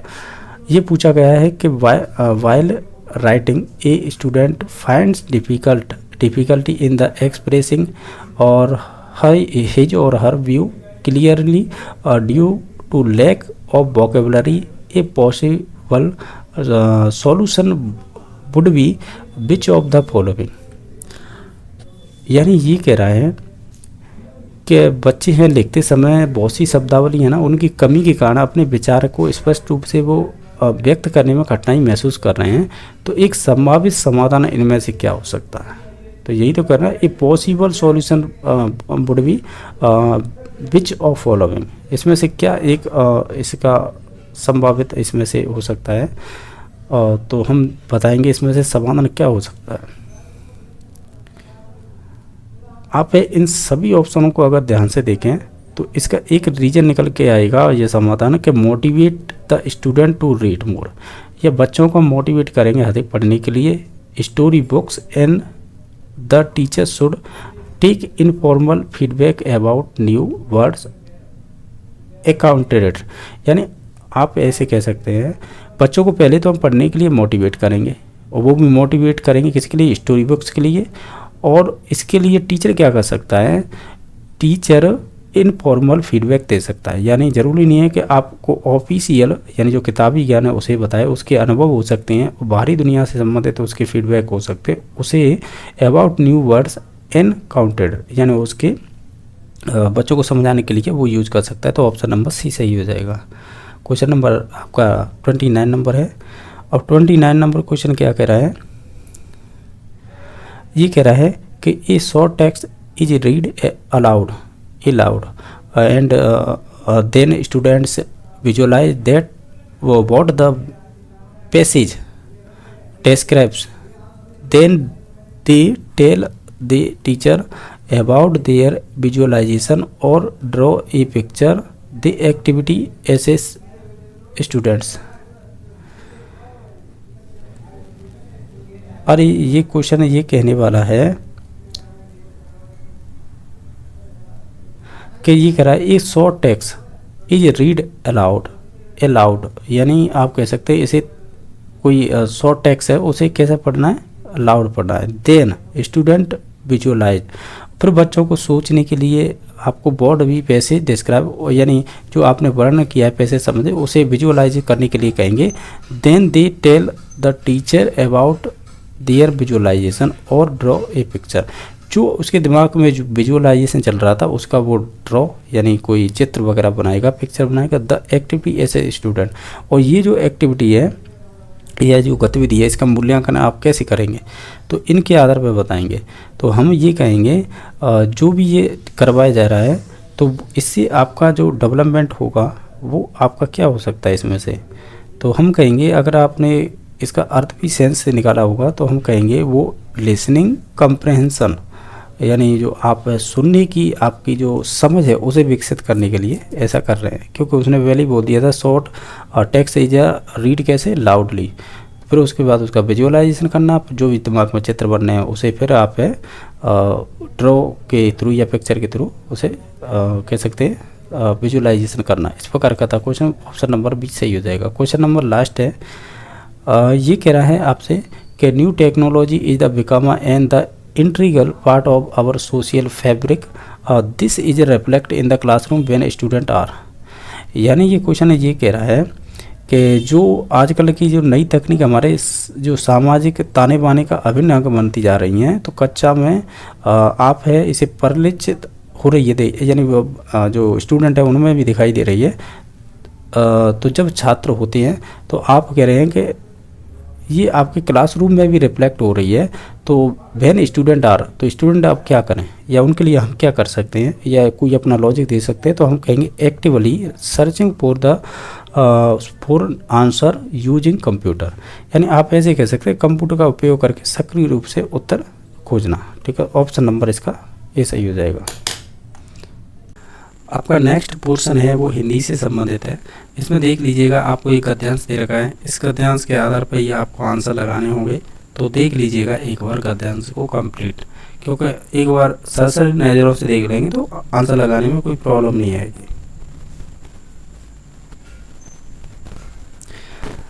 अब जैसे कि इसमें जो गद्यांश है उसी आधार पर हमारा आंसर देना था। तो देखो, इसमें पूछा था शिक्षा मनुष्य को उचित प्रयोग सिखाती है, तो हम कहेंगे वो सिखाती है आपके मस्तिष्क और शरीर का।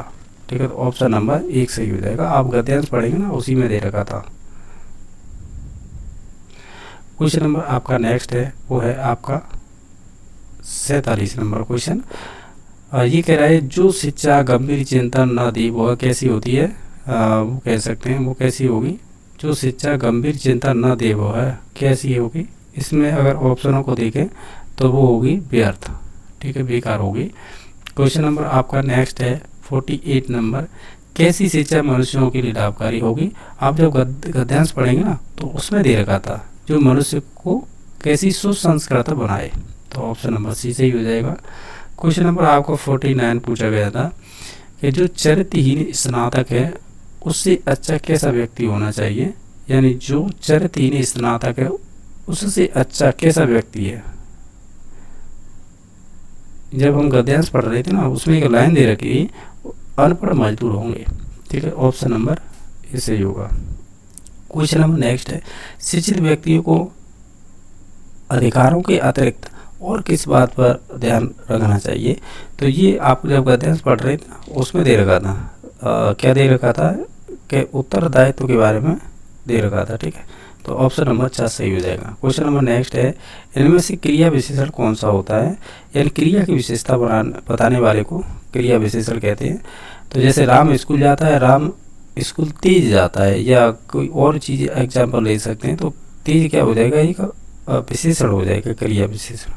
तो ऑप्शन नंबर 1 सही हो जाएगा। इसमें से बताना है कौन सा शब्द है वो पुल्लिंग है। तो आप है देखेंगे तो इसमें से जैसे कि इच्छा स्त्रीलिंग, रक्षा और योग्यता ये सभी स्त्रीलिंग है, और ये वाला आपका पुल्लिंग हो जाएगा राष्ट्र। तद्भव शब्द बताना है, यानी हिंदी जैसा शब्द होता है वो तद्भव होता है। तो ऑप्शन नंबर ए सही हो जाएगा। बाकी ये तो आपका तत्सम शब्द है, ये भी तत्सम है, ये भी तत्सम है। क्वेश्चन नंबर नेक्स्ट है कि इकलौता में समास कौन सा होगा। इकलौता मतलब एक, तो ये संख्यावाची जो भी चीज़ होती है वो द्विगुणी समास में आती है। तो ऑप्शन नंबर 2 सही हो जाएगा। शुद्ध वाक्य बताना इसमें, तो हम कहीं भारत में अनेक जातियाँ हैं। ठीक है, तो ऑप्शन नंबर 3 सही हो जाएगा। बाकी आप खुद से पढ़ोगे तो एक्चुअल में हो क्या रहा है, देखो यहाँ पर अनेक जाति, यहाँ पर अनेकों जाति, यहाँ पर अनेकों जातियाँ। तो इसमें शुद्ध हमें बताना था, जो शुद्ध वाक्य है वो ये है। ठीक है, क्वेश्चन नंबर नेक्स्ट है, वृक्ष से पत्ता गिरता है तो अलग हो रहा है, तो ये अपादन कारक होता है। तो ऑप्शन नंबर सी सही हो जाएगा। कबीरदास की कैसी भाषा थी, उनकी सदुक कड़ी थी। तो ठीक है, तो ऑप्शन नंबर 3 सही हो जाएगा। ये कह रहा है कि इसमें निम्नलिखित में से अनेकार्थ शब्दों की दृष्टि से एक विकल्प अनुपयुक्त उसका चयन कीजिए, यानी जो सही नहीं है इमरान। जैसे नाग, काला सर्प, पर्वत, हाथी, ये बात सही है। जैसे तारे की बात करें तो बाली की पत्नी हो जाएगी, बृहस्पति की भी पत्नी हो जाएगी। नक्षत्र, ये भी बात सही है। देव यानी भाग्य अपनी विधाता आकाश, ये भी हो जाएगा, लेकिन ये गलत है धनंजय का। ठीक है, तो ऑप्शन नंबर 1 सही हो जाएगा। ये कह रहा है शब्दकोश में कौन सा शब्द सबसे पहले आएगा। तो आप है देखो, जब भी आपके कोई भी शब्द देखते हैं उसमें ये देखिएगा, उसमें अंक की मात्रा वगैरह या कोई अन्य चीज़ तो नहीं लगी है। ठीक है, ये ऊपर की साइड में जैसे डॉक्टर में लगता है ना, उस प्रकार से। तो आप इस प्रकार के जो शब्द होते हैं ना, वो पहले आते हैं। तो ऑप्शन नंबर सी सही हो जाएगा। कांच है वो पहले आएगा। हिंदी भाषा का जन्म किससे हुआ है। तो वैसे देखा जाए तो संस्कृत से हुआ है। ठीक है, और फिर उसके बाद अपभ्रंश से भी माने जाते हैं, जैसे कि जो भी संस्कृत के अपभ्रंश हुए थे, तो उस हिसाब से देखा जाए तो कौन सा हो सकता है। इसमें हम पाली पे जाएंगे। फिर सौरसेन भी नाम आता है इसका, पर जो भी ऑप्शन में दे रखा है हम उसके हिसाब से जाएंगे ना, तो 4 नंबर ऑप्शन सही हो जाएगा। ठीक है, अब नेक्स्ट क्वेश्चन देख लेते हैं। अगला पोर्शन है वो इंग्लिश से संबंधित क्वेश्चन बनी है। तो आप एक बार पैसेज देख लीजिएगा, क्योंकि पैसेज से संबंधित ही क्वेश्चन पूछे गए हैं। ठीक है, तो ये पैसेज है, आप मोटे तौर पे देख लें, फिर आंसर हम लगाते चलेंगे। तो इसमें जैसे देख पा रहे होंगे आप, जैसे पहला क्वेश्चन है, जैसा देख पा रहे होंगे, इसमें पूछा है आपसे कि what has made our planet a global, यानी आप कह सकते हैं किस चीज़ ने हमारे ग्रह को वैश्विक बना दिया है। तो ये बना दिया है आपके, अब जैसे कि इसमें आपको चाहो तो आप गद्यांश में देख सकते हैं। एक सेकंड, और जैसे गद्यांश पर कहाँ लिख रखा है, तो देखो ये लिख रखा है कि our planet has become a global village due to the ongoing information revolution. तो इस वजह से इसका ऑप्शन नंबर 2 सही हो जाएगा। इसी प्रकार आपको छाटना होंगे सभी क्वेश्चन। और दूसरा है what does the expression blueprint of life stand for in the passage. तो इसका राइट आंसर हो जाएगा, जब गद्यांश पढ़ेंगे ना, ये लिख रखा है detailed plans and scheme of life. तो ऑप्शन नंबर सी सही हो जाएगा। क्वेश्चन नंबर नेक्स्ट है what has the empowered us to change the patterns of life. तो इसका राइट आंसर हो जाएगा, वो हो जाएगा बायोलॉजिकल रिवॉल्यूशन। तो ऑप्शन नंबर 1 सही हो जाएगा। क्वेश्चन नंबर नेक्स्ट है where has the revolution in science fail to impact, यानी आप ऐसे बोल सकते हैं कि विज्ञान में जो क्रांति हुई थी उसका प्रभाव डालने में विफल रही थी। उसका एक रीजन दीजिए। तो उसमें एक रीजन दे रखा था इसका, जब उसे पढ़ेंगे तो आप देखिएगा, सोशियो कल्चर और एथिकल एवोल्यूशन, इस वजह से ये ज़्यादा क्रांति नहीं कर पाई थी। क्वेश्चन नंबर आपका 35वां है। ये कह रहा है what is the most striking यानी striking feature of the last millennium, यानी ये कह रहा है कि पिछली जो भी शताब्दी रही है कि सबसे उल्लेखनीय विशेषता कौन सी है। इसमें से जो हम गद्यांश पढ़ रहे थे ना, तो उसमें ये था जो आपका remarkable process in the science and technology. तो ऑप्शन नंबर 1 सही हो जाएगा। क्वेश्चन नंबर नेक्स्ट है। ये कह रहा है which figure of speech has been use in the sentence the camel is the ship of the desert, यानी आपको ये बताना था कि इसमें क्या है, हमें बताना है which of the have used to the sentence, यानी which figure of speech has been used in the sentence. अच्छा, ये आपको एक स्टेटमेंट दे रखा है, इसमें अलंकार बताइएगा कौन सा है, क्योंकि ये मेटाफोर ये सब अलंकार से संबंधित होते हैं। The camel is the ship of the desert, तो हम ये कहेंगे इसमें ऊँट रेगिस्तान का जहाज होता है, ये बात सही है। तो ऊँट, तो ये क्या चीज़ बात की जा रही, तो ये की जा रही है आपकी आप ऐसे कह सकते हैं उस रूपक अलंकार हो जाएगा, यानी मेटाफोर। ऑप्शन नंबर बी सही हो जाएगा। क्वेश्चन नंबर आपका 37 का ये कह रहा है अंडरलाइन वर्ड दे रखा है, एक सेकेंड,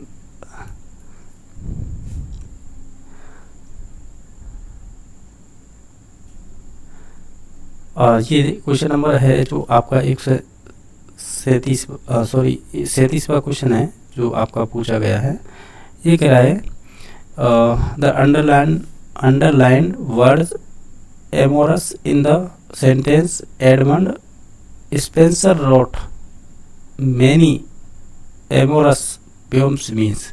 अगर इसका अर्थ निकालें तो ये कहने वाला है जो अमरस है ना, स्पेंसर ने कई कामुक कविताएं लिखी थी। इसका अर्थ है कि एडमंड कौन था,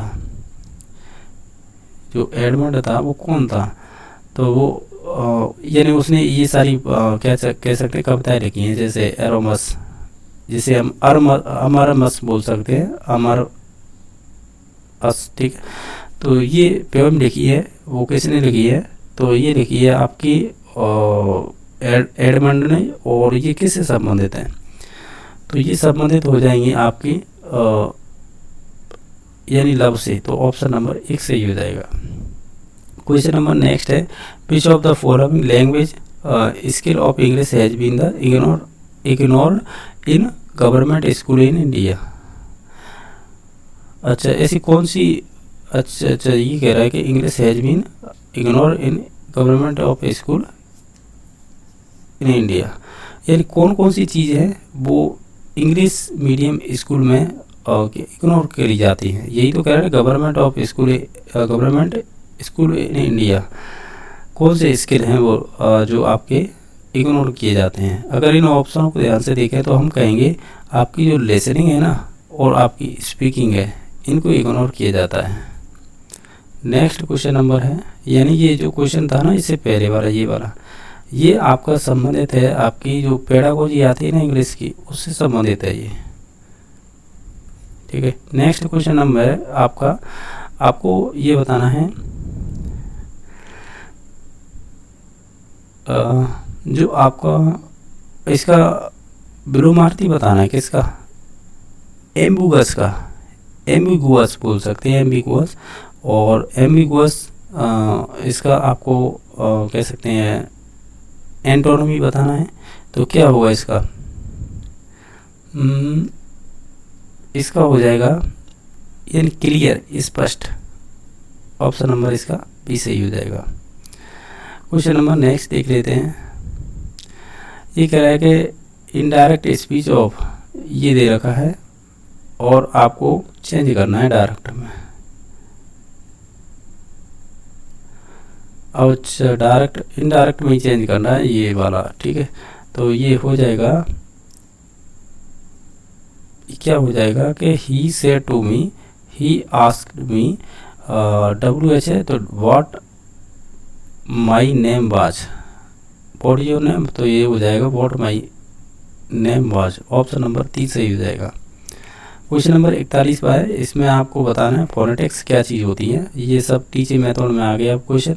तो फोनेटिक्स होती है स्पेशली कह सकते हैं सिस्टम ऑफ सिंबल होता है, इंडिकेट करते हैं डिफरेंट स्पीच साउंड, जो भी अलग अलग साउंड होते हैं उनके वर्ण होते हैं ये। क्वेश्चन नंबर आपका 42 पर है, वो इस प्रकार पूछा है कि आपको productive skill in language learning are, कौन कौन सी प्रोडक्टिव कह सकते हैं आपके स्किल होंगे लैंग्वेज में, वो बताने हैं, ठीक है। तो ये हो जाएंगे आपके एक तो हो जाएगा स्पीकिंग और एक हो जाएगा राइटिंग, ठीक है। Productive skill in language learning are, तो ये कौन कौन से हो जाएंगे, एक तो आपका बोलना हो जाएगा और एक लिखना होता है। तो ऑप्शन नंबर 1 सही हो जाएगा। क्वेश्चन नंबर नेक्स्ट है the focus is on using the language rather than analysis of language and grammar is taught implicitly rather than explicitly it is। आप ऐसे बोल सकते हैं कि भाषा विश्लेषण के बजाय भाषा के उपयोग पर ध्यान केंद्रित किया जाता है। तो आप व्याकरण को स्पष्ट रूप से बजाय अंतर्निहित रूप में पढ़ाया जाता है। आपने एक तो जो ग्रामर मेथड होती है, एक होती है डायरेक्ट मेथड, ठीक है। तो डायरेक्ट मेथड और ग्रामर मेथड में अंतर जब पूछा जाता है ना, तो इसी प्रकार के क्वेश्चन बनते हैं। ये कह रहा है एनालिसिस किया जाता है लैंग्वेज का, and grammar is the taught implicitly rather than explicitly it is. तो हम ये कहेंगे जो व्याकरण को स्पष्ट रूप से बजाय अंतर्निहित रूप में पढ़ाया जाता है, यानी आप ऐसे कह सकते किस मेथड के अंतर्गत। तो भाई ये अच्छा क्वेश्चन है, ये हो जाएगा कम्युनिकेटिव अप्रोच के थ्रू पढ़ता है, ठीक है। ऑप्शन नंबर बी सही हो जाएगा। नेक्स्ट क्वेश्चन नंबर है एलोन ऑल और ऑल इज द एग्जाम्पल। ये किसके एग्जाम्पल है? तो ये सभी है ना, ये हो जाएंगे अकेला, अकेला, सब, बिल्कुल अकेला, इस प्रकार के हिंदी अर्थ लिख लेंगे। इसे हम कहेंगे, यानी एक जैसे वर्ण यहाँ पर रिपीट हो रहे हैं, तो ये आपका एलिटरेशन, यानी जिसे हम अनुप्रास बोलते हैं, हिंदी में अनुप्रास अलंकार बोलते हैं, ठीक है। तो ऑप्शन नंबर डी सही हो जाएगा। क्वेश्चन नंबर नेक्स्ट है व्हाट इज द सिमिलर वर्ण ऑफ एट्रोसिटी, यानी एट्रोसिटी का क्या बताना है आपका, समानार्थी शब्द क्या होगा। तो एट्रोसिटी का हो जाएगा बारबेरिटी, ऑप्शन नंबर बी सही हो जाएगा। इसके अलावा नेक्स्ट क्वेश्चन नंबर, ये हमने हिंदी का लिया था, और क्या आएगी फिर इसके बाद आ जाती है आपकी रीजनिंग। इसके भी देख लीजिए, वैसे तो आप खुद से ही कर लेंगे, मैं मोस्टली आंसर बता देता हूँ फिर जल्दी जल्दी, ठीक है। क्योंकि ये रीजनिंग ऐसी है, जो रीजनिंग है वो हर कोई कर लेगा, मैथ वाले हैं वो भी कर लेंगे, और आपके साइंस वाले हैं वो भी कर लेंगे। और जैसे 61 नंबर क्वेश्चन है, आप इनमें देखेंगे ना, तो अंतर देखिए कितने का इनमें, आप अंतर देखेंगे तो ये हो जाएगा 11 का, इसमें हो जाएगा 9 का, इसमें हो जाएगा 7 का, तो इसमें हो जाएगा फिर ये मतलब 11, 9, 7 या 5, तो ये 13 आ जाएगा, क्योंकि हमें अगला स्टेप बताना था, 13 आ जाएगा। तो ऑप्शन नंबर इसका सी सही हो जाएगा। ये सिंपल है, कोई व्यक्ति पूर्व की ओर जा रहा है, ये गया 2 किलोमीटर कह रहा है, फिर उसके बाद बाईं ओर मुड़ता है, तो बाईं ओर मुड़ गया, फिर 2 किलोमीटर चला है, फिर वो बाईं ओर मुड़ा है, फिर 2 किलोमीटर चला है, आपकी बार फिर 2 किलोमीटर। अब कह रहा है कि इस दिशा की ओर उसका मुंह करके खड़ा है, तो वो इधर की साइड, इधर कौन सी होती है, पश्चिम होती है। तो ऑप्शन नंबर बी सही हो जाएगा। क्वेश्चन नंबर नेक्स्ट है, इसमें बताना है कितने आयत होंगे। आप नॉर्मली देखेंगे तो आप खुद से भी पता कर लेंगे, इसमें 11 हो जाएंगे, ठीक है, यानी 11 हो जाएंगे इसके अंतर्गत। नेक्स्ट देख लेते हैं, ये कह रहा है कि डेविल को ABSFI लिखा जाता है, तो बताइएगा अदर को क्या लिखेंगे। इसमें देखिए ये 4 है ना, और ये यहाँ पे 1 है, कितने का अंतर है, -3। तो इसी प्रकार ये 5 है और ये 2 है, 5 और 3 में 2 का 3 का अंतर है। इसी प्रकार आप ये जैसे कि लिखा है ना अदर, तो O हो जाएगा 15, T हो जाएगा 20, H हो जाएगा 8, और आपका E हो जाएगा 5, और आपका R हो जाएगा 18। अब इनमें सभी में 3-3 घटा दीजिएगा, जो घटाने के बाद आप देखेंगे, घटाने के बाद है इसका ऑप्शन नंबर 2 सही हो जाएगा। आप खुद से भी करके देख लें। ये देखिए 80, 20 और 1 21 होते हैं, और 3 और 19 22 होते हैं, और 5 और 18 23 होते हैं, और 7 और 17 24 हो जाएंगे। तो अगला 25 वाला कौन है, वो IP हो जाएगा, क्योंकि 9 + 16 = 25। तो ऑप्शन नंबर सी सही हो जाएगा। सेकंड समय होता है, तो पास्कल पे दाब की इकाई होती है, ठीक है। तो ऑप्शन नंबर डी सही हो जाएगा। अब देखो ये आप खुद से भी कर सकते हैं। गोपाल है वो मोहन से बड़ा है, ये गोपाल है किससे बड़ा है, मोहन से बड़ा है, परंतु राम से छोटा है, तो ये राम से छोटा हो जाएगा। मोहन राम से, मोहन है वो किससे बड़ा है, मोहन सोहन से बड़ा है, सोहन से बड़ा है, मोहन वो सोहन से बड़ा है, परंतु राम से छोटा है, बिल्कुल ये राम से छोटा है। तो सबसे बड़ा कौन होगा, राम ही होगा। तो ऑप्शन नंबर 3 सही हो जाएगा।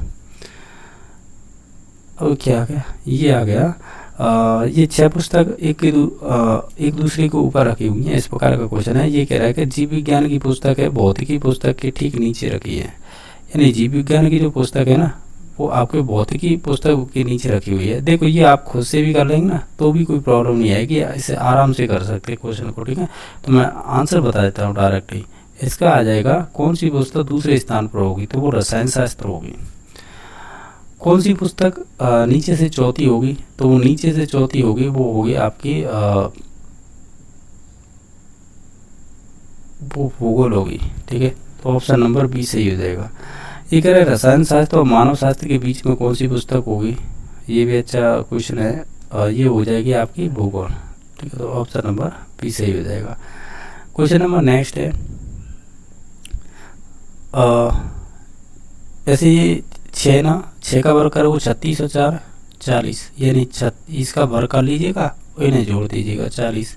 इसी प्रकार ये 49 हो जाएगा और 5 इसमें प्लस करेंगे तो 54 हो जाएगा। इसी प्रकार 8 का वर्ग करेंगे तो 64 और 6 70 आ जाएगा। इसका राइट आंसर 70 किसमें, ऑप्शन नंबर 1 में। ये थोड़ा तो कंफ्यूज करने वाला होगा, लेकिन इसका राइट आंसर आएगा वो 144 आएगा इसमें। ठीक है, बाकी नेक्स्ट क्वेश्चन नंबर है जो है 73 नंबर, जहाँ आप देख पा रहे होंगे कि ये क्या हो रहा है, इसमें देखो 7 का गुणा 2 से करेंगे तो 14 आ गया। ठीक है, 2 का गुणा आप 15 से करेंगे 30 आ गया। 7 का गुणा 9 से करेंगे 63 आ गया। तो 15 का गुणा 9 से करेंगे तो कितना आएगा, 135 आएगा ना। 7 बात 35, 3 और सही है 135, इसका राइट आंसर हो जाएगा। नेक्स्ट है 74 नंबर क्वेश्चन।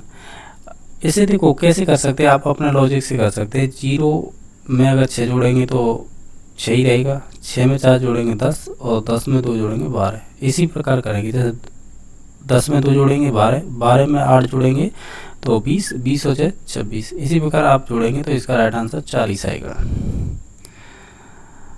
हाँ, ये कह रहा है कि मेरी माँ मेरी माँ है मेरी बहन से दोगुनी है। मेरी माँ, ठीक है, ये माँ जी है और बहन ये हो जाएगी। ये कह रहा है बहन अगर यहाँ पे, अब ये कुछ नहीं मान रहे, ये दोगुनी है, ये ध्यान रखना, क्योंकि इससे क्या कह रहा है, दोगुनी है। मेरे पिता है मुझसे 20 वर्ष बड़े हैं, यानी ये मैं हूँ और मुझसे कितने वर्ष बड़े हैं, वो 20 वर्ष बड़े हैं पिता। ठीक है, फिर कह रहा है कि बहन की जन्म के समय मैं 5 वर्ष का था, यानी बहन का जन्म हुआ था तब ये कितने वर्ष का था, 5 का था। तो मेरी बहन अब है 17 वर्ष की, यानी ये अभी ये 17 की है। तो यानी ये जब इसका जन्म हुआ था तब ये 5 वर्ष का था। तो इसमें जो बच्चा है ना उसमें आप है 17 5 कितने होते हैं, 22। तो ये 22 वर्ष का है।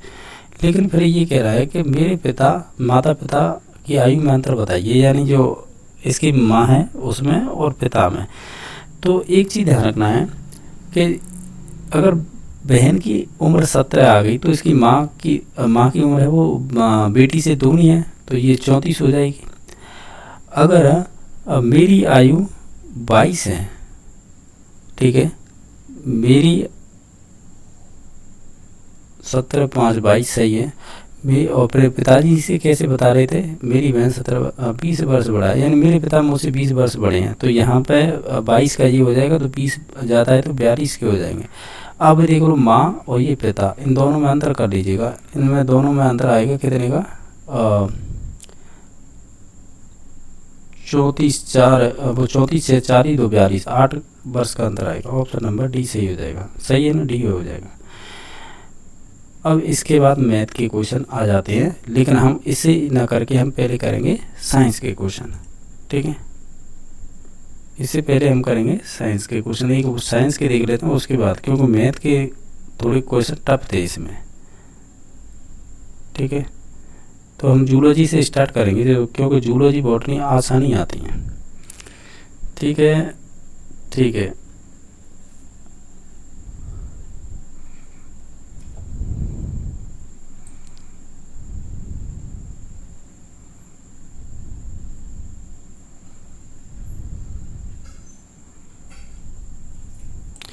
अब जैसे जूलॉजी है, अब जूलॉजी के क्वेश्चन किस प्रकार के पूछे गए आप देखते जाए ना। जैसे कि पहला क्वेश्चन है कि वह ऊतक जिसकी विशेषता ये होती है कि वो वसा का संचय करना, ये कोशिकाएं कहलाती हैं। जो वसा का संचय करती है ना उन्हें एडिपोज कह सकते हैं, ऊतक बोल सकते हैं। तो ऑप्शन नंबर इसका बी सही हो जाएगा। क्वेश्चन नंबर नेक्स्ट है एक सेकंड, ये कह रहा है तिलचट्टे का उत्सर्जन अंग कौन सा होता है। तिलचट्टा को इंग्लिश में क्या कहते हैं, कॉकरोच। तो कॉकरोच को मेल भी नलिका होती है इसमें उत्सर्जन वाली, ठीक है। नेक्स्ट क्वेश्चन नंबर है, घुटने की संधि कौन सी होती है?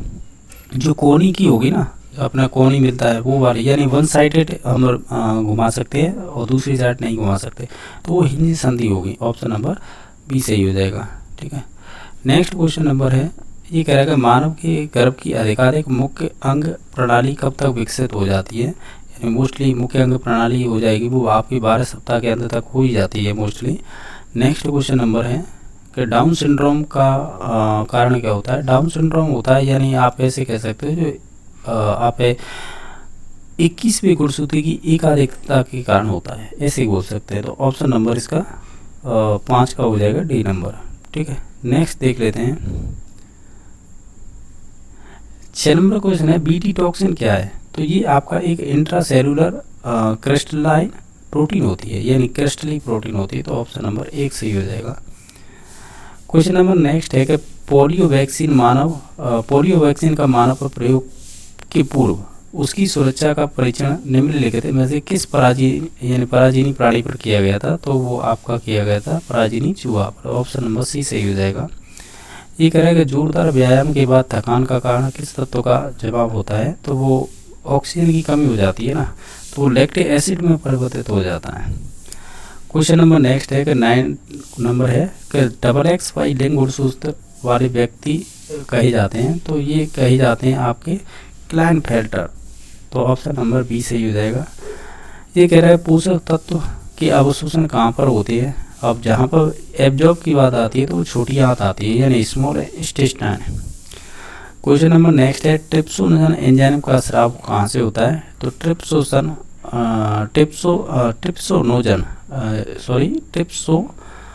ट्रिप्सिनोजन बोल रहा है यहाँ पर, तो ये ट्रिप्सिनोजन है। चलो जो भी है, इसका अग्नाशय से होता है, पेंक्रियाज,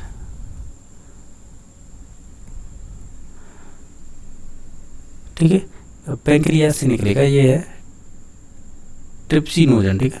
नेक्स्ट है किस जंतु में शुद्ध और अशुद्ध रक्त पूर्णतः अलग होते हैं?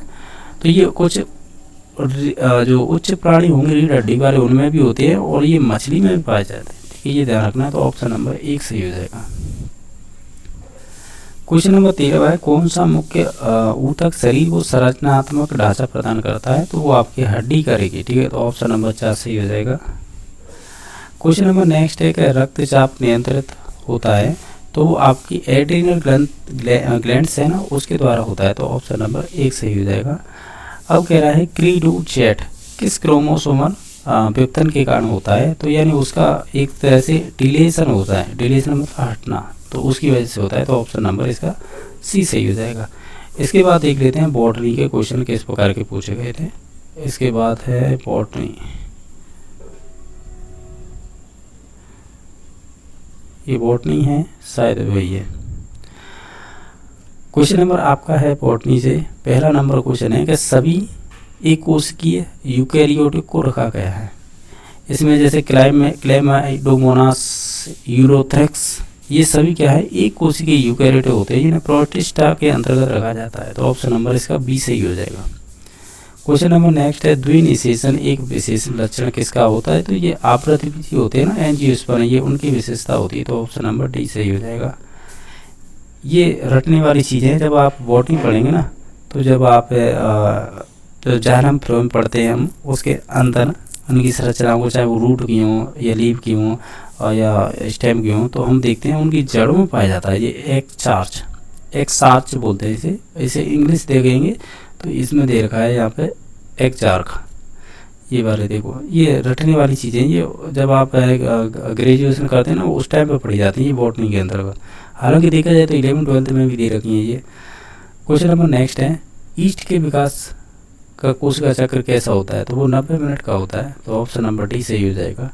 क्वेश्चन नंबर नेक्स्ट है कि वृद्धि यानी जो there are fill in the blank major group of plants growth regulates, यानी ऐसी कौन से पादप हार्मोन हैं जो रेगुलेट करते हैं उनकी प्लांट की वृद्धि को? तो वो 5 होते हैं। 5 में ऑक्सीजन आ जाएगा, जिब्रेलिन आ जाएगा और साइटोकाइनिन आ जाएगा, एथिलीन आ जाएगा और AB वाला हो जाएगा एब्सिसिक एसिड। यही होंगे 5 ऑप्शन नंबर 1 सही हो जाएगा। ये कह रहा है किसी पोषक विलयन में पौधे उगाने की तकनीक को क्या कहते हैं, किस में, विलयन, विलयन का मतलब पानी में, तो उसे हाइड्रोपोनिक्स कहेंगे, तो ऑप्शन नंबर 3 सही हो जाएगा। क्वेश्चन नंबर नेक्स्ट है समुदायों का पूरे क्रम जो एक प्रदत्त क्षेत्र में अनुक्रमिक रूप से बदलते रहते हैं उन्हें क्या कहते हैं, तो उन्हें कहते हैं क्रमक यानी सेरे, ऑप्शन नंबर 20 सही हो जाएगा। ये अच्छा खासा इकोलॉजी से पूछा हुआ क्वेश्चन है, अच्छा क्वेश्चन है। डीएनए प्रतिकृति कहते हैं, यानी डीएनए का रेप्लिकेशन होता है एक तरह से, तो ये कहाँ पर होता है, ये एस स्टेज में होता है, सिंथेटिक यानी सिंथेसिस प्रोसेस होती है इसकी एस स्टेज में। क्वेश्चन नंबर नेक्स्ट है अनिषेक फलन का एक उदाहरण होगा अनिषेक फलन का, तो वो आपका केला हो जाएगा, ठीक है। और ये ध्यान रखना है सेब को हम क्या बोलते हैं, फॉल्स ट्रू बोलते हैं, फॉल्स फ्रूट बोलेंगे, ठीक है, असत्य फल, फॉल्स ट्रू। लेकिन इसका राइट आंसर होगा क्या होगा, 1 नंबर ऑप्शन हो जाएगा। क्वेश्चन नंबर नेक्स्ट है कि मैग्नीज Mn यानी Mn की आवश्यकता कहाँ पर होती है, क्लोरोफिल संश्लेषण में, इसमें तो Mg की होती है। न्यूक्लिक अम्ल संश्लेषण में तो यहाँ पे तो नहीं होती है, ठीक है। और पादप कोश का भित्ति निर्माण में यहाँ पे भी नहीं होगी। प्रकाश संश्लेषण के दौरान पानी की फोटोलाइसिस प्रोसेस में इसका उपयोग होता है, तो ऑप्शन नंबर इसका डी सही होगा। इसमें देखो मैग्नीज भी मिलती है, कैल्शियम भी मिलता है, सी ये होगा, ठीक है। और इसके बाद है मैग्नीज हो गया, कैल्शियम हो गया, और क्या हो सकता है, और छोड़ दीजिएगा जो पूछा है उसके आधार पर इसका ऑप्शन नंबर डी सही हो जाएगा। क्वेश्चन नंबर नेक्स्ट है, ये कह रहा है कि निम्न में से कौन सा नाभिक क्लोरोप्लास्ट और माइटोकॉन्ड्रिया में सामान्य है, यानी जनरलाइज कर दिया उसने कि इनमें सभी में पाया जाता है। क्रिस्टी माइटोकॉन्ड्रिया के अंतर्गत पाया जाता है, और थाइलेकोइड क्लोरोप्लास्ट के अंतर्गत पाया जाता है।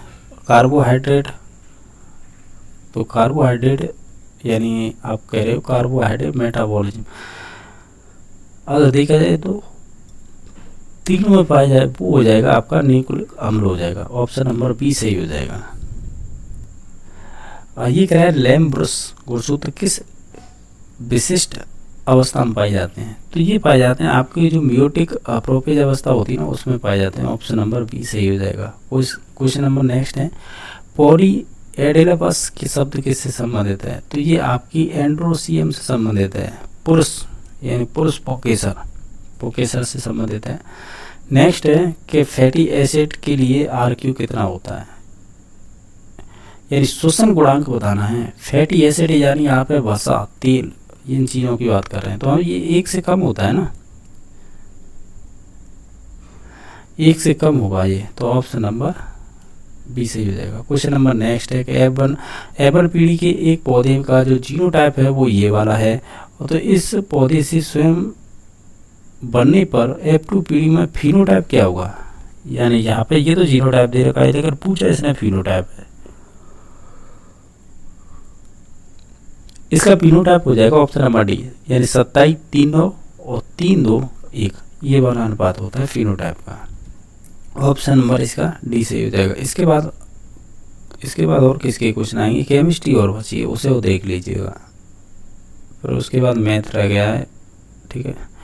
क्वेश्चन नंबर नेक्स्ट है कि रसायन शास्त्र से संबंधित क्वेश्चन बने भाई साहब, यहाँ पे बहुत अच्छे क्वेश्चन पूछे गए हैं इन्होंने केमिस्ट्री के भी, ये तो चलो ठीक है। अब ये आगे देखना, ये रिएक्शन हो रही है पूरी, आप तो ऑक्सीकारक बताइए इसमें से क्या होगा, तो इसमें से ऑक्सीकारक हो जाएगा ना वो हाइड्रोजन परऑक्साइड हो जाएगी, ठीक है, तो ऑप्शन नंबर इसका सी सही हो जाएगा। क्वेश्चन नंबर नेक्स्ट है C2H4 के अणु में सिग्मा और पाई बंद होंगे, तो ये हो जाएगा ये 2 H लग जाएंगे, डबल बॉन्ड CH, तो इसमें 1 2 3 4 तो हो गए आपके सिग्मा, और एक यहाँ पे हो जाएगा 5 और 1 पाई हो जाएगा, यानी 5 सिग्मा 1 पाई, ऑप्शन नंबर 2 सही हो जाएगा। ये कह रहा है कि किसी विलयन की सांद्रता को उसका वाष्प दाब के साथ संबंधित करने में उपयोगी कौन होते हैं, तो इसे मोल फ्रैक्शन बोलते हैं, ठीक है, ऑप्शन नंबर ए सही हो जाएगा। क्वेश्चन नंबर नेक्स्ट है शोधित Al2O3 से एल्यूमिनियम की निष्कर्षण विद्युत अपघटन प्रक्रिया में समस्त या कुल अपक्रिया जो ये वाली प्रोसेस हो रही है लिखा जाता है। तो इस प्रक्रिया में आप तो ये बताइए व्यापक रूप से जाना जाता है, इस मेथड को कहेंगे क्या आप? तो इसे हाल हेरोल्ट विधि बोलते हैं। ऑप्शन नंबर डी सही हो जाएगा। ये 12th क्लास में की रटनी पड़ेंगी ये चीज़ें, तो केमिस्ट्री की हैं, बहुत सारी चीज़ें रटनी होती है। जैसे बढ़ती हुई अम्ल की प्रबलता के क्रम में सजाइएगा, तो इसमें से हम अगर सजाएं तो इसमें HF का है सर्वाधिक HF, फिर उससे कम होगी Cl की, यानी बढ़ती हुई। हाँ, तो ये इस क्रम में लगाई गई है, तो सही है इसका ऑप्शन नंबर 3 सही हो जाएगा। क्वेश्चन नंबर नेक्स्ट है कि इसमें से सूक्ष्म पोषक तत्व कौन सा है? तो देखो कैल्शियम यानी बड़ा तत्व, बड़ा मीन्स बृहद वाला है, और आपका फास्फोरस भी बड़े बृहद पोषक तत्व में आता है, मैग्नीशियम भी बृहद में ही आता है। तो फिर बचा कौन? Zn, तो यही राइट आंसर हो जाएगा। ये करें जेलेटिन को अधिकतर आइसक्रीम बनाने में प्रयोग किया जाता है। क्यों किया जाता है?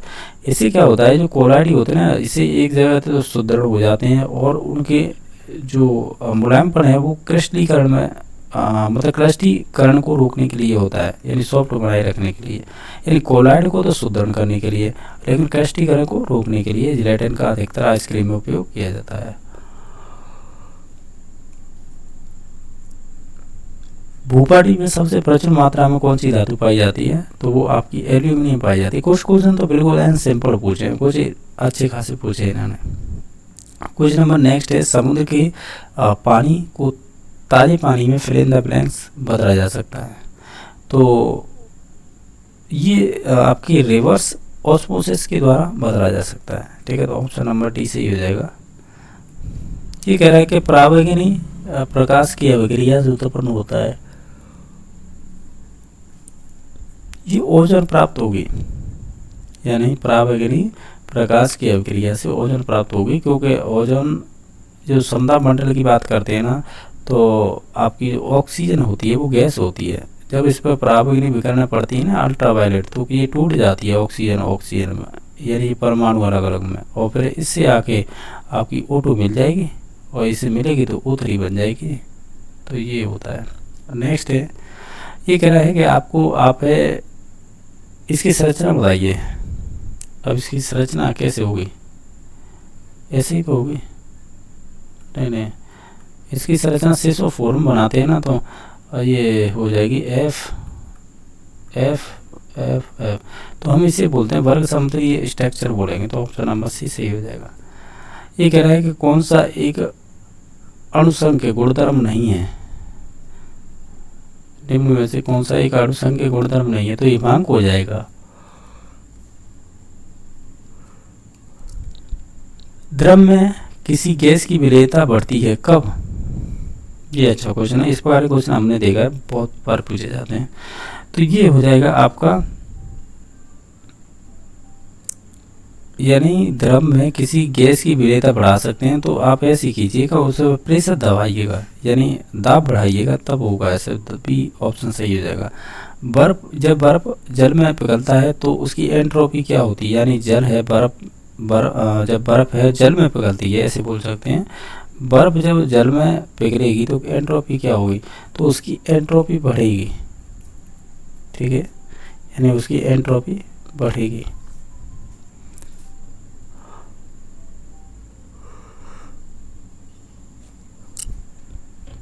जब ब्लीचिंग पाउडर को एसीटोन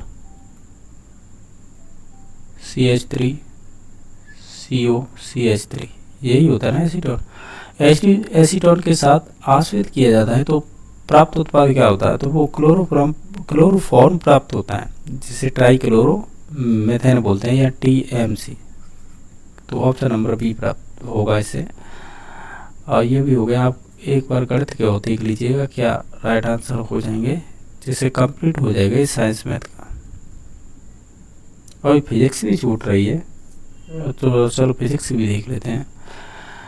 ये कह रहा है कि प्रत्येक M चुंबकीय आघूर्ण है वाले दो सदृश दंड चुंबकों को एक साथ अपने छोर पर समकोण से जुड़े हुए हैं, तो प्रणाली चुंबकीय आघूर्ण क्या होगा? तो इसका हो जाएगा आपका √2m। m बार है, ये ध्यान रखना है। नेक्स्ट क्वेश्चन नंबर है, गतिज ऊर्जा E वाले द्रव्यमान m का एक इलेक्ट्रॉन से संबंधित द्रव्यों तरंगों के लिए तरंग दैर्घ्य दिया जाता है और कितना दिया जाता है। तो ये दिया जाता है आपका ऑप्शन नंबर 3 सही हो जाएगा। क्वेश्चन नंबर नेक्स्ट है, इसमें बताना है कि जो आपका परम तापक्रम होता है T पर m द्रव्यमान वाले तापीय न्यूट्रॉन से संबंधित डी ब्रोगली तरंग दैर्घ्य कितना होगा।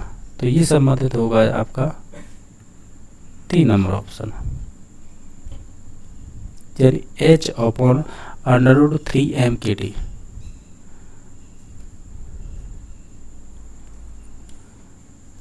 क्वेश्चन नंबर 4 है, गतिज ऊर्जा के और स्थितिज ऊर्जा एक उपग्रह की गतिज ऊर्जा की है और उसकी स्थितिज ऊर्जा भी है तथा उसकी कुल ऊर्जा ई है। तो निम्न में से इसका संबंध क्या होगा। देखो ये सब 11-12 के हैं, आपको ये खुद से पढ़ने होंगे तब जाके ये निकल पाएंगे फिजिक्स में। तो इसका आएगा k बराबर -b/2, यानी ऑप्शन नंबर 1 सही हो जाएगा। किसी जो पिंड है उसका संवेग 50% बढ़ा दिया, पहले 100 था वो अब 150 कर दिया। तो अब बताइए गतिज ऊर्जा में कितनी वृद्धि हो जाएगी।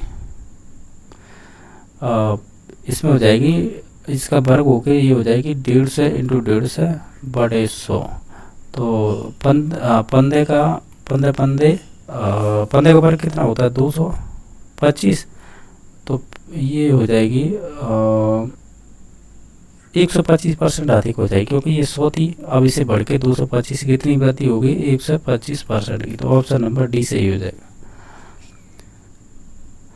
ये कह रहा है m द्रव्यमान तथा r त्रिज्या वाले ठोस गोले का उसके व्यास के प्रति जड़त्व तो कितना आगुण होगा। ये आप जब 11th की फिजिक्स पढ़ते हैं तो वहाँ पे ये टॉपिक लगता है। इसका राइट आंसर हो जाएगा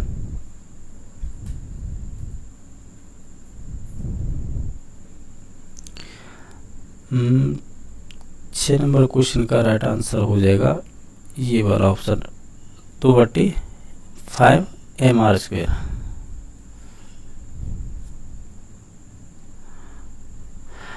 क्वेश्चन नंबर 7 है, सरल लोलक का आवर्तकाल कितना होता है। तो वो होता है t बराबर 2π√L/g। ऑप्शन नंबर 1 सही हो जाएगा। ये कह रहा है Cp और Cv में गैस की दो विशिष्ट कह सकते हैं उसमें हैं, और Cp/Cv और ये लैम्बडा दे रखी हैं। तो आप बताइए ये क्या होगी, 1 से कम हो गई या 1 से अधिक होगी। तो ये हो जाएंगे आपकी 1 से अधिक हो जाएगी। तो ऑप्शन नंबर 1 सही हो जाएगा। जेनेट डायोड होते हैं जिन्हें हम भंजक डायोड का उपयोग किया जाता है। तो हम इसमें व्यवहार स्थिरीकरण के लिए करते हैं, यानी जो वोल्टेज है ना उसके स्टेबलाइजेशन के लिए करते हैं। दो सदिशों का परिणामी न्यूनतम होगा कब होगा, जब वो 180 डिग्री होगा। क्वेश्चन नंबर नेक्स्ट है कि नॉर गेट आपने देखा होगा, उसका बुलियन व्यंजक क्या होगा, उसे किस रूप में प्रदर्शित करते हैं। नॉर गेट को हम जो प्रदर्शित करते हैं ना वो करते हैं हम इसके द्वारा। ऑप्शन नंबर डी सही हो जाएगा।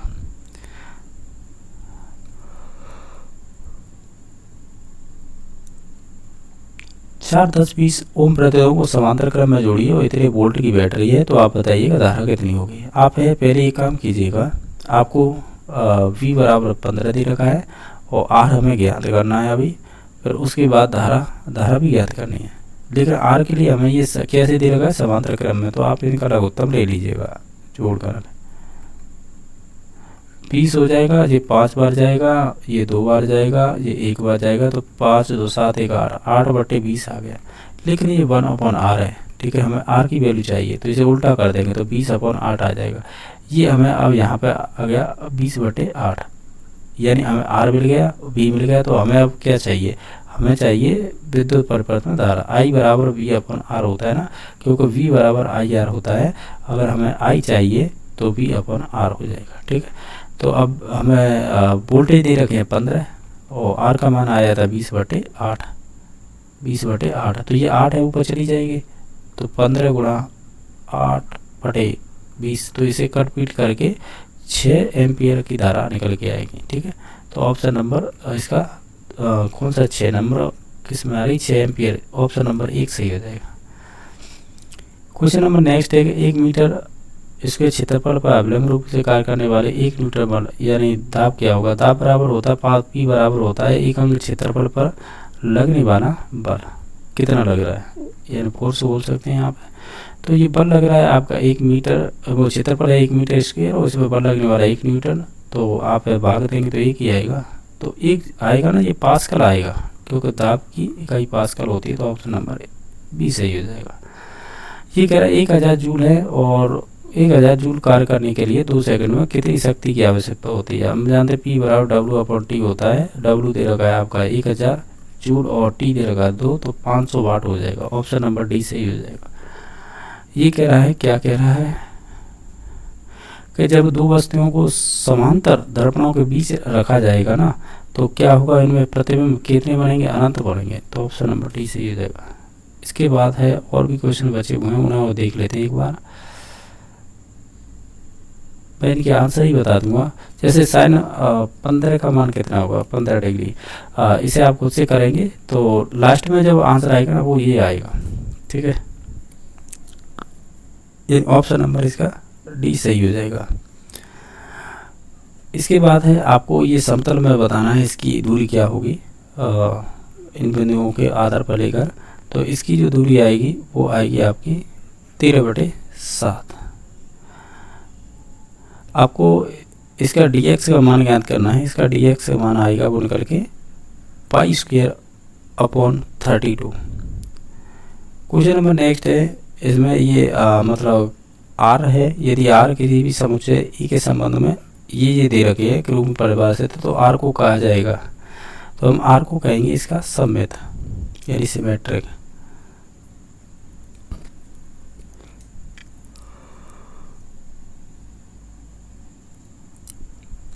आपको ये फलन दे रखा है, इसके रूप में परिभाषित है, तो आप f का प्रतिशत बताइए। अब बताइएगा, ये ग्रेजुएशन नहीं, 11th-12th में दे रखे हैं, उन्हें पूछ रहे हैं आप, ठीक है। तो ये है कह सकते हैं बी नंबर ऑप्शन। बच्चों को पढ़ाया जाएगा वही कक्षा 6, 7, 8, ठीक है, उसी के टीचर बन रहे हैं। और जबकि क्वेश्चन पूछ रहे हैं ये आपको जो 11th-12th पढ़ाने वाले जो टीचर होते हैं फर्स्ट ग्रेड के, वो वाले क्वेश्चन, ठीक है। नेक्स्ट देख लेते हैं। अब ये है आपको इसमें x और y का मान ज्ञात करना है, और ये आपकी 2 इक्वेशन दे रखी हैं जो n प्लस होके। तो आप है इसे जब निकालेंगे तो ये आएगा x के वैल्यू 2/3 आएगी और y की वैल्यू 7/2 आएगी।